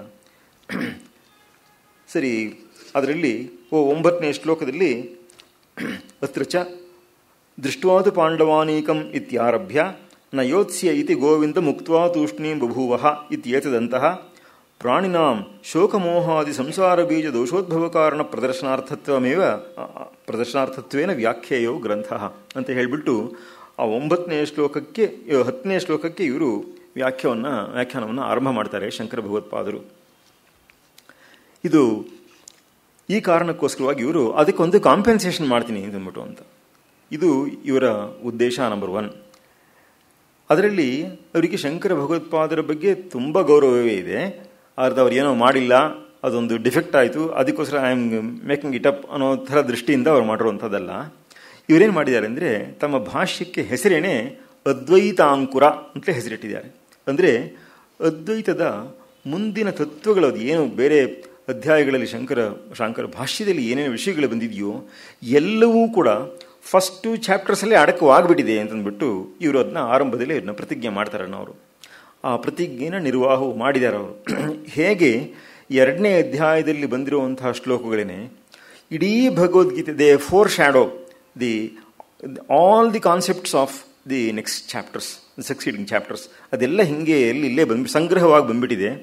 You can take the rest of the 16 chapters of Bhagavad Gita as a sort of a commentary on chapter 2 ಅಂತ ಅಂದ್ಬಿಟ್ಟು ಅನ್ನೋಷ್ಟರ ಮಟ್ಟಿಗೆ ಅವರು ಇದರಲ್ಲಿ ವ್ಯಾಖ್ಯಾನವನ್ನು ಮಾಡಿದ್ದಾರೆ. ಇವರಿಗೆ ವಿದ್ವದ್ ರತ್ನ ಅಂತಲೇ ಹೆಸರು. ಈ ಗ್ರಂಥ ಇರುವಂಥದ್ದು ಒಂದು 200 ಪೇಜ್ ಕೂಡ ಇಲ್ಲ, ಇದು ಅದೇ 200 ಪೇಜ್ ಅಂತ ಹೇಳ್ಬೋದು. 198 ಪೇಜ್ ಇದೆ, ಅಷ್ಟರಲ್ಲಿ ಬರೆದಿರುವಂಥದ್ದು. ಸ್ವಲ್ಪ ದೊಡ್ಡ ಸೈಜ್ ಪ್ರಿಂಟ್ ಆದ್ರೂ ಕಾಗದಾನು ದೊಡ್ಡ ಸೈಜು, ಸಾಕಷ್ಟು ವಿಷಯಗಳು ಬಂದಿವೆ.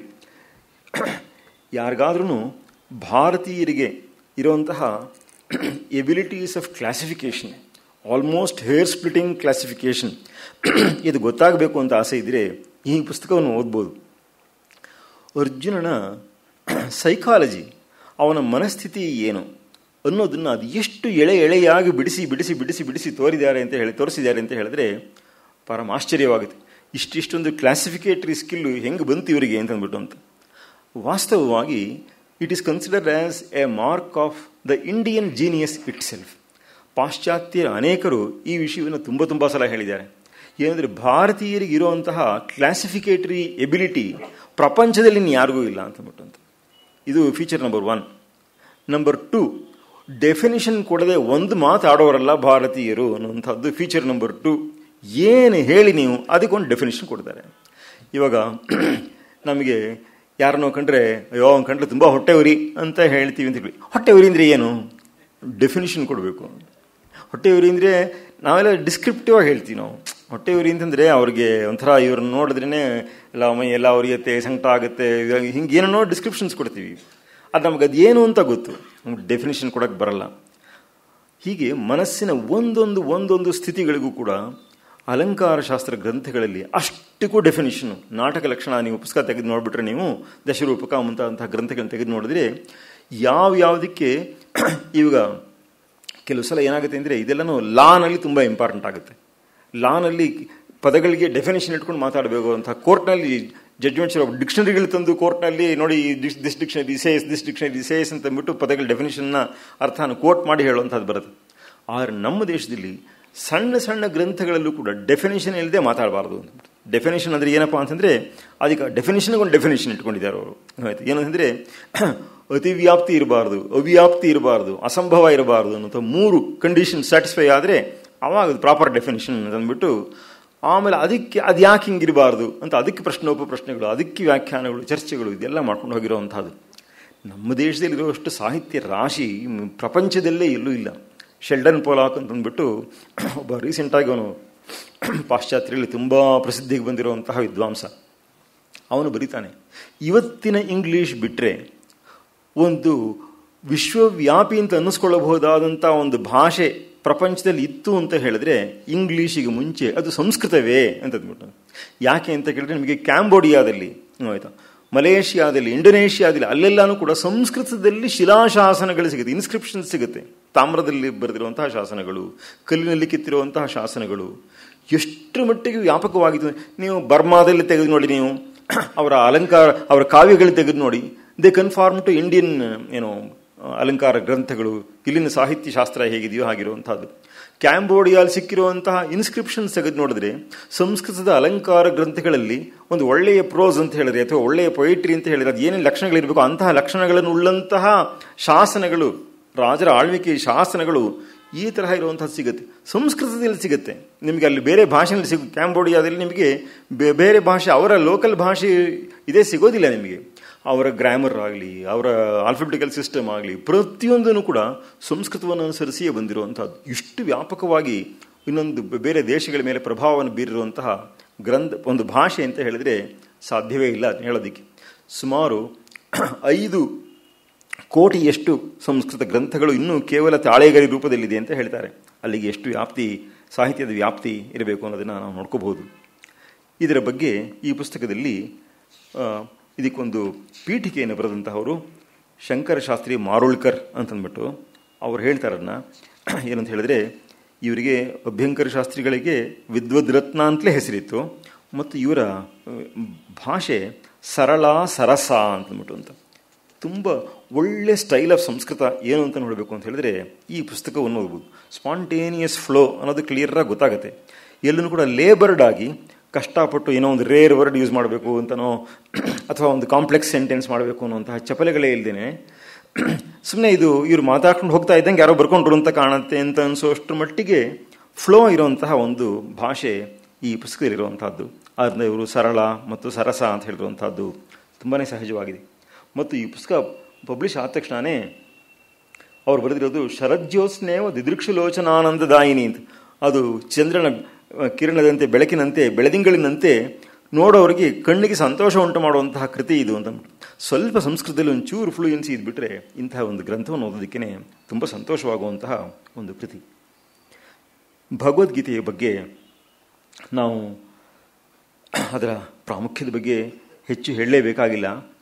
ಅದರ ಬಗ್ಗೆ ಮಹಾಭಾರತದಲ್ಲೇ ಹೇಳುವಂಥ ಒಂದು ಮಾತಿದೆ. ಏನಂತ ಹೇಳಿದ್ರೆ, ಅರ್ಜುನೇ ವಿಮನಸ್ಕೇಚ ಗೀತಾ ಭಗವತ ಸ್ವಯಂ ಗಹನೋ ಹೇಷು ಧರ್ಮೋ ವೈ ದುರ್ವಿಜ್ಞೇಯೋ ಅಕೃತಾತ್ಮಭೀಹಿ ಅಂತ. ಅರ್ಜುನ ವಿಮನಸ್ಕನಾಗಿದ್ದಾಗ ಗೀತೆಯನ್ನು ಭಗವಂತನೇ ಸ್ವತಃ ಹೇಳಿದ್ದಂಥದ್ದು. ಮತ್ತು don't think that Bhagavad Gita is easy. ಭಗವದ್ಗೀತೆಯ ಭಾಷೆ ಸರಳವಾಗಿದೆ. ನಾನು ಈಗ ಕೆಲವು ವಾರಗಳ ಹಿಂದೆ Indian institute of world culture ಇಲ್ಲಿ ಒಂದು 30 ಗಂಟೆಗಳ ಕಾಲದಲ್ಲಿ ಭಗವದ್ಗೀತೆಯನ್ನು ಮೂಲವನ್ನು ಓದೋದಕ್ಕೆ ಎಷ್ಟು ಸಂಸ್ಕೃತ ಬೇಕೋ ಅಷ್ಟು ಸಂಸ್ಕೃತನ ಕಲಿತುಕೊಳ್ಳೋಕ್ಕೆ ಸಾಧ್ಯ ಅನ್ನೋದನ್ನು ಒಂದು ಕ್ಲಾಸ್ ಮಾಡಿ ತೋರಿಸ್ತೀನಿ ನಾನು. ಒಂದು ದಿನಕ್ಕೆ 3 ಗಂಟೆಗಳ ಕಾಲದ ಹಾಗೆ ಶನಿವಾರ ಮತ್ತು ಭಾನುವಾರಗಳು ಈ ಥರದ್ದು ಒಟ್ಟು ಒಂದು 30 ಅವರ್ಸ್ನಲ್ಲಿ ಭಗವದ್ಗೀತೆಯನ್ನು ಕಲಿತುಕೊಳ್ಳೋಕ್ಕೆ ಬೇಕಾಗುವಷ್ಟು ಸಂಸ್ಕೃತನ ಕಲಿತುಕೊಳ್ಳಬಹುದು. ಅದು ಸಾಧ್ಯವಿದೆ. ಅಮೆರಿಕಾದಲ್ಲಿ ಇವತ್ತು ಕೂಡ ಮಾಡ್ತಾ ಇರುವಂಥದ್ದು 2-2.5 ತಿಂಗಳಲ್ಲಿ ಸಂಸ್ಕೃತದಲ್ಲಿ ಸಾಧಾರಣವಾಗಿ ಯಾವುದೇ ಪುರಾಣ, ಯೋಗ ಗ್ರಂಥ, ಆಗಮ ಗ್ರಂಥ, ತಂತ್ರಗ್ರಂಥ ಇವುಗಳನ್ನು ಓದೋದಕ್ಕೆ ಆಗುವಂತಹ ಸಂಸ್ಕೃತವನ್ನು 2 ತಿಂಗಳು ಅಥವಾ 2.5 ತಿಂಗಳಲ್ಲಿ ಕಲಿಸ್ತಾರೆ. ಅವ್ರು ಕಲಿಸುವಂಥ ವಿಧಾನ ಒಂದು ಸಮ್ಮರಲ್ಲಿ ಸ್ಪೆಷಲ್ ಕೋರ್ಸ್ ಅಂತ ಮಾಡ್ತಾರೆ, ಇಂಟೆನ್ಸಿವ್ ಕೋರ್ಸ್ ಅಂತ ಮಾಡ್ತಾರೆ ಅವರು. American teachers, American students. ಅಂದರೆ ನಮಗೆ ಅಡ್ವಾಂಟೇಜ್ ಏನಂದರೆ ನಮಗೆ ಮಚ್ಚದು ವೊಕ್ಯಾಬ್ಯುಲರಿ ನಮ್ಗೆ ಆಲ್ರೆಡಿ ಪರಿಚಯ ಇರುತ್ತೆ ಬೇಕಾದಷ್ಟು. ಆದರೆ ಅಲ್ಲಿ ಮಾಡುವಂಥದ್ದು ಅಮೇರಿಕನ್ ಟೀಚರ್ಸು, ಅಮೇರಿಕನ್ ಸ್ಟೂಡೆಂಟ್ಸು ಮೊದಲನೇ ಅಕ್ಷರದಲ್ಲಿ ಆ ಇ ಹೇಳ್ಕೊಡ್ತಾರೆ. ಮತ್ತು ಅವ್ರದ್ದು ಕೋರ್ಸ್ ಮುಗಿದ ಮೇಲೆ ಅವರಿಗೆ ಪರೀಕ್ಷೆ ಮಾಡೋ ವಿಧಾನ ಏನು ಅಂತ ಹೇಳಿದ್ರೆ, ಎಲ್ಲ ಟೇಬಲ್ ಮೇಲೂ ಕೂಡ ಒಂದು ರಾಮಾಯಣ ಅಥವಾ ಒಂದು ಮಹಾಭಾರತದ ಒಂದು ಪ್ರತಿ ಇಟ್ಬಿಡುವಂಥದ್ದು, ಒಂದು ಡಿಕ್ಷನರಿ ಇಟ್ಬಿಡುವಂಥದ್ದು. ಅವರಿಗೆ ಕೊಡುವಂಥ ಕ್ವಶನ್ ಪೇಪರ್ ಏನಪ್ಪ ಅಂದರೆ ಒಂದೇ sentence, open A random page and translate ಅಂತ.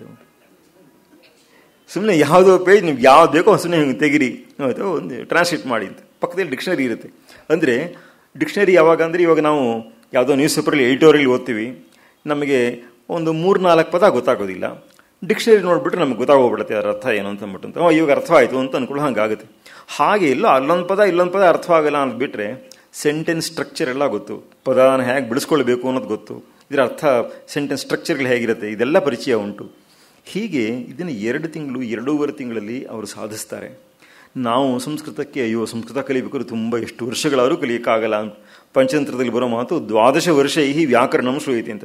ಬರೀ ವ್ಯಾಕರಣ ಒಂದು ಕಲಿಯಕ್ಕೆ 12 ವರ್ಷ ಬೇಕು ಅಂತಂದ್ಬಿಟ್ಟು ಅಂತ ಹಾಗೆ ಅವರು ಚಾಲೆಂಜ್ ಮಾಡುವಂಥದ್ದು, ಹೀಗೆಲ್ಲ ಕಥೆಗಳೆಲ್ಲ ನೀವು ಕೇಳೇ ಇದ್ದೀರಾ ನೀವು. ಹಾಗೆ ಸಂಸ್ಕೃತದಲ್ಲಿ ಅಷ್ಟೊಂದು ವಿಸ್ತಾರ ಬೇಕಾಗಿಲ್ಲ. ಬರೀ ರಾಮಾಯಣ ಮಹಾಭಾರತಗಳನ್ನ ಓದೋದಕ್ಕೆ ಮತ್ತು ಹೀಗೆ ಈ ಥರದ ಒಂದು ಭಾಷ್ಯವನ್ನು ಓದೋದಕ್ಕೆ ಇದಕ್ಕೆಲ್ಲ ಕೂಡ ಬಹಳ ಸರಳವಾದ ಸಂಸ್ಕೃತವೇ ಸಾಕು. ಅಷ್ಟನ್ನು ಕಲಿತ್ಕೊಂಡ್ರೆ ಬೇಕಾದಷ್ಟು ನಮಗೆ ಒರಿಜಿನಲ್ನ ಒಂದು ಆ ಟಚ್ಚು. ಟ್ರಾನ್ಸ್ಲೇಷನ್ನು ಯಾವತ್ತಿಗೂ ಟ್ರಾನ್ಸ್ಲೇಷನ್ನೇ ಅದು. ಅನುವಾದವನ್ನು ನೆಚ್ಚಿಕೊಂಡ್ರೆ ಯಾವತ್ತಿಗೂ ಬಹಳ ಕಷ್ಟವೇನೇ ಅದು.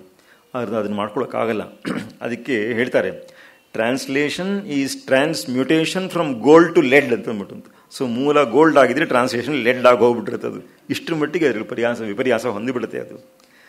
ಆದ್ದರಿಂದ ಅದನ್ನು ಮೂಲವನ್ನೇ ನಾವು ಓದಬೇಕು ಅನ್ನೋದ್ರ ಬಗ್ಗೆ ಒಂದು ಆಸ್ಥೆಯನ್ನು ಇಟ್ಕೊಳ್ಬೇಕಾದಂಥದ್ದು.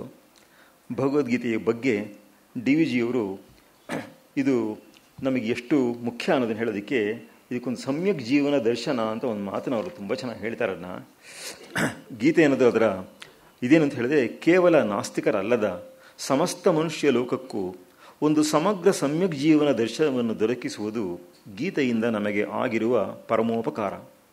ಶ್ರುತಿ ಸ್ಮೃತಿಗಳನ್ನು ನಂಬಿರುವ ಹಿಂದೂ ಜನ ಮಾತ್ರವೇ ಅಲ್ಲ, ಪಾರಸಿಕ, ಕ್ರೈಸ್ತ, ಮುಸ್ಲಿಮಾದಿ ಸಕಲ ಮತಗಳವರೂ ಸ್ವಸ್ವ ಮತ ವಿರೋಧವಿಲ್ಲದೆ ಅಂಗೀಕರಿಸಬಹುದಾದ ಜೀವನ ದರ್ಶನ ಗೀತೆ ಇದು. ಕ್ರಿಶ್ಚಿಯನ್ಸ್ ಕೂಡ ಇದನ್ನು ಓದಿ ಇದರಿಂದ ಅವ್ರ ಲೈಫ್ ಬಗ್ಗೆ ಇನ್ಸೈಟ್ಸ್ನ ಪಡ್ಕೊಳ್ಬಹುದು ಅನ್ನೋಂಥ ಮಾತನ್ನು ಹೇಳ್ತಾರೆ. ಅದರ ಬೋಧನೆ ಯಾವ ಅಂಶದಲ್ಲಿಯೂ ಮನುಷ್ಯ ಬುದ್ಧಿಯ ಹೇತು ವಿಚಾರ ಪ್ರವೃತ್ತಿಗೆ ಅಂದರೆ ರ್ಯಾಷನ್ಯಾಲಿಟಿಗೆ ಪ್ರತಿಕೂಲವಾಗಿಲ್ಲ. ಗೀತೆಯಲ್ಲಿ ಪಕ್ಷೈಕವಾದವಿಲ್ಲ, ಬ್ರಾಕೆಟಲ್ಲಿ ಅವರೇನೆ ನೋ ಡಾಗ್ಮ್ಯಾಟಿಸಮ್ ಅಂತ ಬರೀತಾರೆ. ಮತ ಪಾಷಂಡತ್ವವಿಲ್ಲ, ಅನ್ಯಾಭಿಪ್ರಾಯ ಅಸಹನೆ ಇಲ್ಲ. ಮಿಕ್ಕಿದ ನಾವು ಅಬ್ರಾಹಮಿಕ್ ಫೇತ್ಸ್ ಅಂತ ನೋಡಿದ್ರೆ ಅವ್ರದ್ದೆಲ್ಲ ಅಷ್ಟೇ, my God is the only God, ಅದನ್ನೇ ಬೇರೆಯವ್ರದನ್ನೆಲ್ಲ ಧ್ವಂಸ ಮಾಡುವಂತಹ ಫಿಲಾಸಫಿನೇ ಅವಳು ಬೋಧಿಸುವಂಥದ್ದು. ಆದರೆ ಭಗವದ್ಗೀತೆಯಲ್ಲಿ ಎಷ್ಟು ರ್ಯಾಷನಲ್ ಆಗಿ ನಾನು ಯೋಚನೆ ಮಾಡಬೇಕು ಅಂತ ಹೊರಟ ಪಕ್ಷದಲ್ಲಿ ಅದು ಹೇಗೆ ಸಾಧ್ಯ ಅನ್ನೋದನ್ನು ಇದು ತೋರಿಸ್ಕೊಡುವಂಥ ಗ್ರಂಥ. ಯೋಗಶಾಸ್ತ್ರದ ಬಗ್ಗೆನೇ ಇವಾಗ ಅದೆಲ್ಲ ತುಂಬ ವಿಚಾರಗಳೆಲ್ಲ ನಡೀತಾ ಇದೆ. ಏನು ಅಂತ ಹೇಳಿದ್ರೆ, ಯೋಗಶಾಸ್ತ್ರದ ಜನರಲ್ ಅಪ್ರೋಚೇ ಒಂದು ಸೈಕೇಟ್ರಿಕ್ ಅಪ್ರೋಚ್ ಅಂದರೆ ಹೇಗಿರಬಹುದೋ ಹಾಗಿರುವಂತಹ ಅಪ್ರೋಚು ಅಂತಂದ್ಬಿಟ್ಟು, ನೀವು ಯೋಗ ಆ್ಯಂಡ್ ಸೈಕಾಲಜಿ ಅಂತಂದ್ಬಿಟ್ಟು ಈಗ ಸುಮಾರು ಒಂದು 60 ವರ್ಷದ ಹಿಂದೆ ಬಂದ ಪುಸ್ತಕ, ಅದರಲ್ಲಿ ಬಂದಿದೆ, ಈ ವಿಷಯಗಳೆಲ್ಲ ಚರ್ಚೆ ಆಗಿದೆ. ಟಿಪಿಕಲ್ ಆಗಿ ಒಬ್ಬರು ಪ್ರಾಬ್ಲಮ್ನ ಹ್ಯಾಂಡಲ್ ಮಾಡಬೇಕು ಅಂದರೆ ಹೇಗೆ ಹೊರಡಬಹುದೋ ಆ ರೀತಿ ಮಾಡುವಂತಹ ಯೋಗಶಾಸ್ತ್ರ ಗ್ರಂಥ ಭಗವದ್ಗೀತೆಯು ಯೋಗಶಾಸ್ತ್ರವೇ. ಪ್ರತಿಯೊಂದು ಅಧ್ಯಾಯದ ಕೊನೆಯಲ್ಲೂ ಇತಿ ಶ್ರೀಮದ್ ಭಗವದ್ಗೀತಾಸು ಉಪನಿಷತ್ಸು ಬ್ರಹ್ಮವಿದ್ಯಾಯಾಮ್ ಯೋಗಶಾಸ್ತ್ರೇ ಶ್ರೀ ಕೃಷ್ಣಾರ್ಜುನ ಸಂವಾದೆ ಅಂತ ಹೇಳಿರುವಂತಹದ್ದು. ಅಂತಹ ಒಂದು ಯೋಗಶಾಸ್ತ್ರದ ಕೃತಿ ಇದು. ಅದಕ್ಕೋಸ್ಕರನೇ ಹೇಗೆ ಮಾಡ್ತಾ ಇದ್ದಾರೆ ಯೋಗ ಅಂತ ಹೇಳಿದ್ರೆ, ಯೋಗ ಅಷ್ಟೊಂದು ಪಾಪ್ಯುಲರ್ ಆಗೋಯ್ತಲ್ಲ ಪ್ರಪಂಚದಲ್ಲಿ. ಅದಕ್ಕೋಸ್ಕರ ಏನು ಮಾಡ್ತಿದ್ದಾರೆ ಅಂದರೆ, ಯೋಗಕ್ಕೂ ಹಿಂದೂಯಿಸಮ್ಗೂ ಸಂಬಂಧವೇ ಇಲ್ಲ ಅಂತ ಹಾಗೆ ಸಾಧಿಸಬೇಕು ಅಂತಂದ್ಬಿಟ್ಟು ಹೀಗೆಲ್ಲ ಹೊರಟಿರುವಂಥ ವಿಕಾರಗಳು, ವಿರೂಪಗಳು ಉದ್ದೇಶಪೂರ್ವಕವಾಗಿ ಮಾಡ್ತಾ ಇರೋದು. ಇದೆಲ್ಲ ನಮ್ಮ ಸಂಸ್ಕೃತಿಯ ಮೇಲೆ ಆಗ್ತಾ ಇರುವಂತಹ ಆಘಾತಗಳೇನೇ ಇದು ಅನ್ನೋದ್ರ ಬಗ್ಗೆ ನಾವು ಎಚ್ಚರ ಇಟ್ಕೊಂಡಿರಬೇಕು. ಇದೆಲ್ಲ ನಾವು ಕೇಳಿದ್ವಿ. ಗೀತಾ ಸುಗೀತಾ ಕರ್ತವ್ಯ ಕಿಮನ್ಯೈ ಶಾಸ್ತ್ರ ವಿಸ್ತರೈ ಯಾಸ್ವಯಂ ಪದ್ಮನಾಭಸ್ಯ ಮುಖಪದ್ಮಾದ್ ವಿನಿಸೃತ ಅಂತ. ಗೀತೆಯನ್ನು ಓದಬೇಕಪ್ಪ, ಯಾಕೆಂದರೆ ಪದ್ಮನಾಭನ ಮುಖದಿಂದಲೇ ಸಾಕ್ಷಾತ್ತಾಗಿ ಬಂದಿರುವಂತಹದ್ದು ಅಂತಂದ್ಬಿಟ್ಟು. ಮತ್ತು ಇದು ಉಪನಿಷತ್ತಿನ ಸಾರ.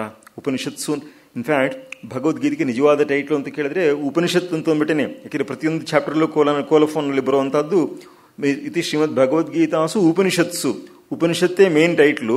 ಶ್ರೀಮದ್ ಭಗವದ್ಗೀತಾಸು ಅನ್ನೋದಕ್ಕೆ ಒಂದು ವಿಶೇಷಣ ಅಬ್ಜೆಕ್ಟಿವ್. ಯಾಕೆಂದರೆ ಶ್ರೀ ಭಗವಂತನಿಂದ ಹಾಡಲ್ಪಟ್ಟಂತಹ ಅನ್ನೋ ಅರ್ಥ ಬರುತ್ತೆ. ಶ್ರೀಮದ್ ಭಗವದ್ಗೀತಾ ಅನ್ನೋದಕ್ಕೆ ಆ ಅರ್ಥ ಬರುತ್ತೆ. ಆದರೆ it's more like an objective. ಆದರೆ ಇದು ಉಪನಿಷತ್ತು ಅಂತ ಹೇಳಿದೆ ಇನ್ನೂ ಮೋರ್ ಆಪ್ಟ್ ನೇಮ್ ಅಂತಂದ್ಬಿಟ್ಟೇ ಕೆಲವರೆಲ್ಲ ಬರೆದಿರುವಂಥದ್ದು ಉಂಟು.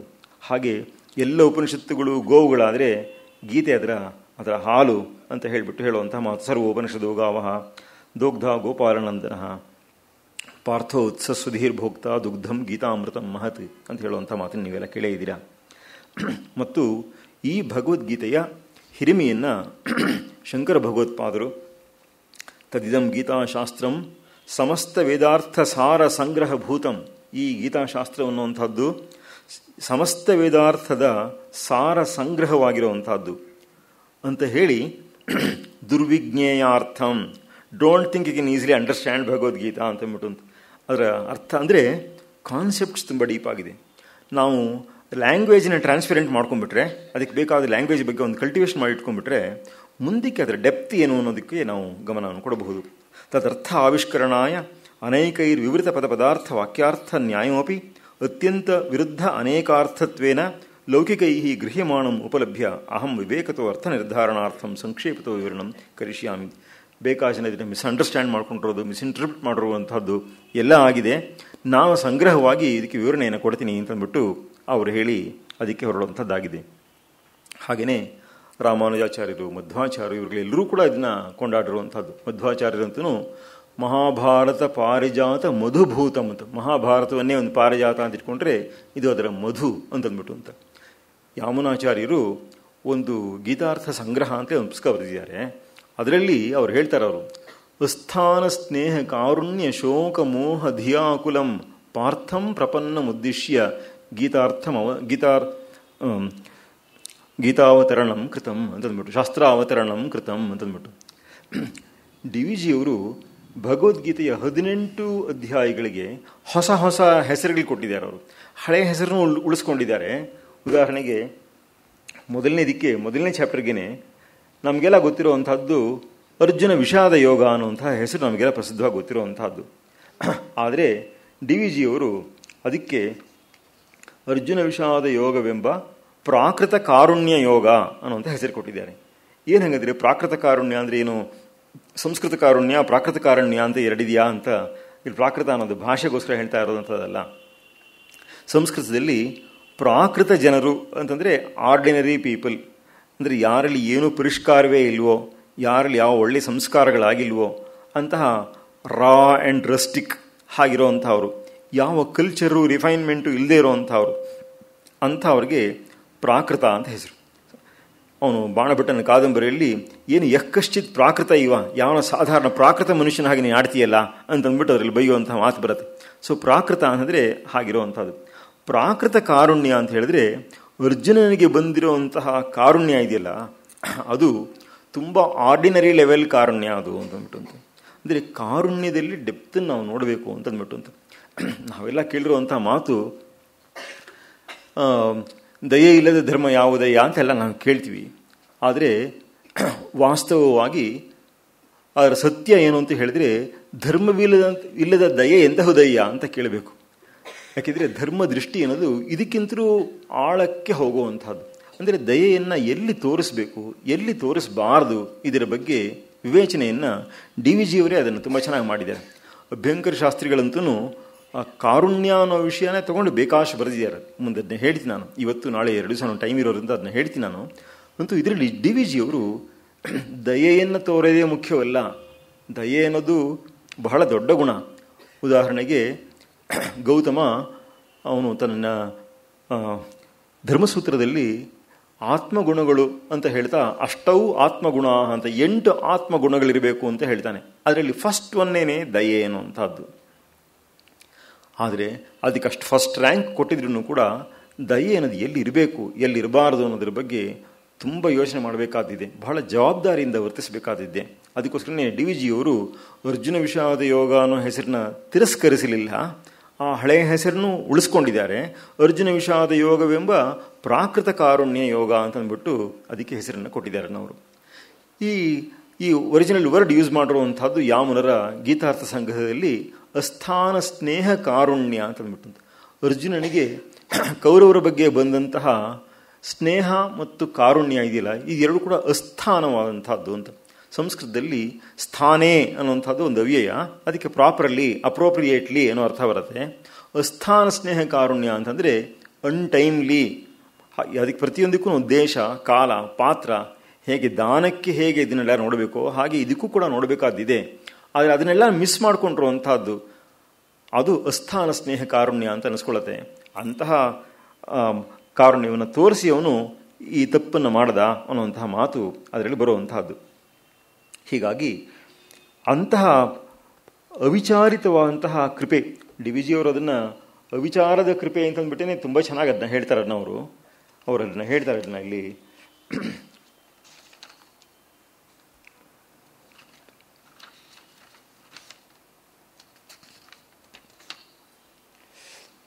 ಅವರು 2ನೇ ಅಧ್ಯಾಯದ ಆರಂಭದಲ್ಲಿ ಒಂದು ಮಂಗಳ ಶ್ಲೋಕ ಕನ್ನಡದಲ್ಲಿ ಮಾಡಿರುವಂತಹದ್ದು, ಅವಿಚಾರದ ಕೃಪೆಯೇಂ ತತ್ವ ವಿಮರ್ಶಾಧಾರ ಮಿರದ ಧರ್ಮಾಸ್ಥೆಯದೇಂ ಸವಿಷಾದ ವಿರಕ್ತಿಯದೇಂ ನವಕುಸುಮಾಸ್ತರಣ ಗುಪ್ತ ಗರ್ತಂ ಸುಖಮೇಂ ಅಂತ ಕೇಳ್ತಾರವರು. ಅವಿಚಾರದ ಕೃಪೆ ಎಂಥದ್ದು ಅದು? ಅದಕ್ಕೆ ಬೇಸಿಸೇ ಇಲ್ಲ, ಬೆಲೆಯೇ ಇಲ್ಲ.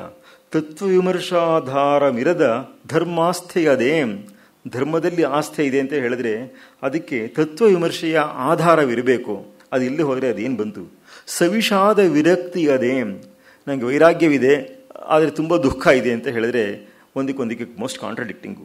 ಅದಕ್ಕೆ ಇಷ್ಟಕ್ಕೂ ಅವ್ರು ಕೊಡುವಂಥ ಒಂದು ಕಾಮನ್ ಹೋಲಿಕೆ ಅಂತಂದರೆ ನವಕುಸುಮಾಸ್ತರಣ ಗುಪ್ತ ಗರ್ತಂ ಸುಖಮೇಂ ಅಂತ. ಒಂದು ಸೀಕ್ರೆಟ್ ಆಗಿರುವಂತಹ ಅಲ್ಲಿ ಹಳ್ಳ ಇದೆ ಅಂದರೆ ನಮಗೆ ಗೊತ್ತಿಲ್ಲ, ಆದರೆ ಅದ್ರ ಮೇಲ್ಗಡೆ ಹೊಸ ಹೂಗಳನ್ನೆಲ್ಲ ತಂದು ಹಾಕಿ ಮಾಡಿಬಿಟ್ಟಿದೆ. ಅದ್ರ ಹಳ್ಳ ಇದೆ ಅಂತಲೇ ಗೊತ್ತಾಗೋದಿಲ್ಲ. ಅದು ಏನು ಸುಖ ಅದು ಅಂತ ಕೇಳುವಂತಹ ಮಾತನ್ನು ಅವರು ಆಡ್ತಾರೆ. ಹೀಗಾಗಿ ಇಡೀ ಭಗವದ್ಗೀತೆಯಲ್ಲಿ ಈ ನಮಗೆ ಸ್ನೇಹ ಕಾರುಣ್ಯ ಅನ್ನೋದು ಎಷ್ಟು ಮುಖ್ಯವೋ ಅಷ್ಟೇ ಅಪಾಯಕಾರಿ ಹೋದದು.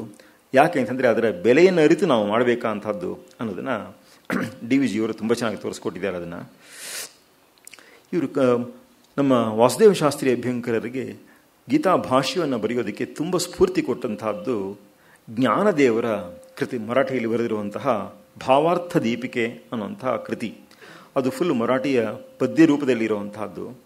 ಅವರಿಗೆ ಬಹಳ, ಅವರು ಹುಟ್ಟುತ್ತಾನೆ ಸಿದ್ಧಪುರುಷರು ಅಂತ ಹೇಳ್ತಾರೆ, ಮತ್ತು ಬಹಳ ಅವರಿಗೆ yogic insights, yogic powers, yogic insights ಎರಡೂ ಕೂಡ ತುಂಬ ವಿಶೇಷವಾಗಿದ್ದಂಥವ್ರು ಅಂತಂದ್ಬಿಟ್ಟು ಆರ್ ಡಿ ರಾನಡೆ ಅವರು ಅವ್ರ ಬಗ್ಗೆ, ಅವರು ಮಹಾರಾಷ್ಟ್ರದ ಸಂತರ ಬಗ್ಗೆ, ಕರ್ನಾಟಕದ ಸಂತರ ಬಗ್ಗೆ ಎಲ್ಲ ತುಂಬ ಬರೆದಿದ್ದಾರೆ ಅವರು.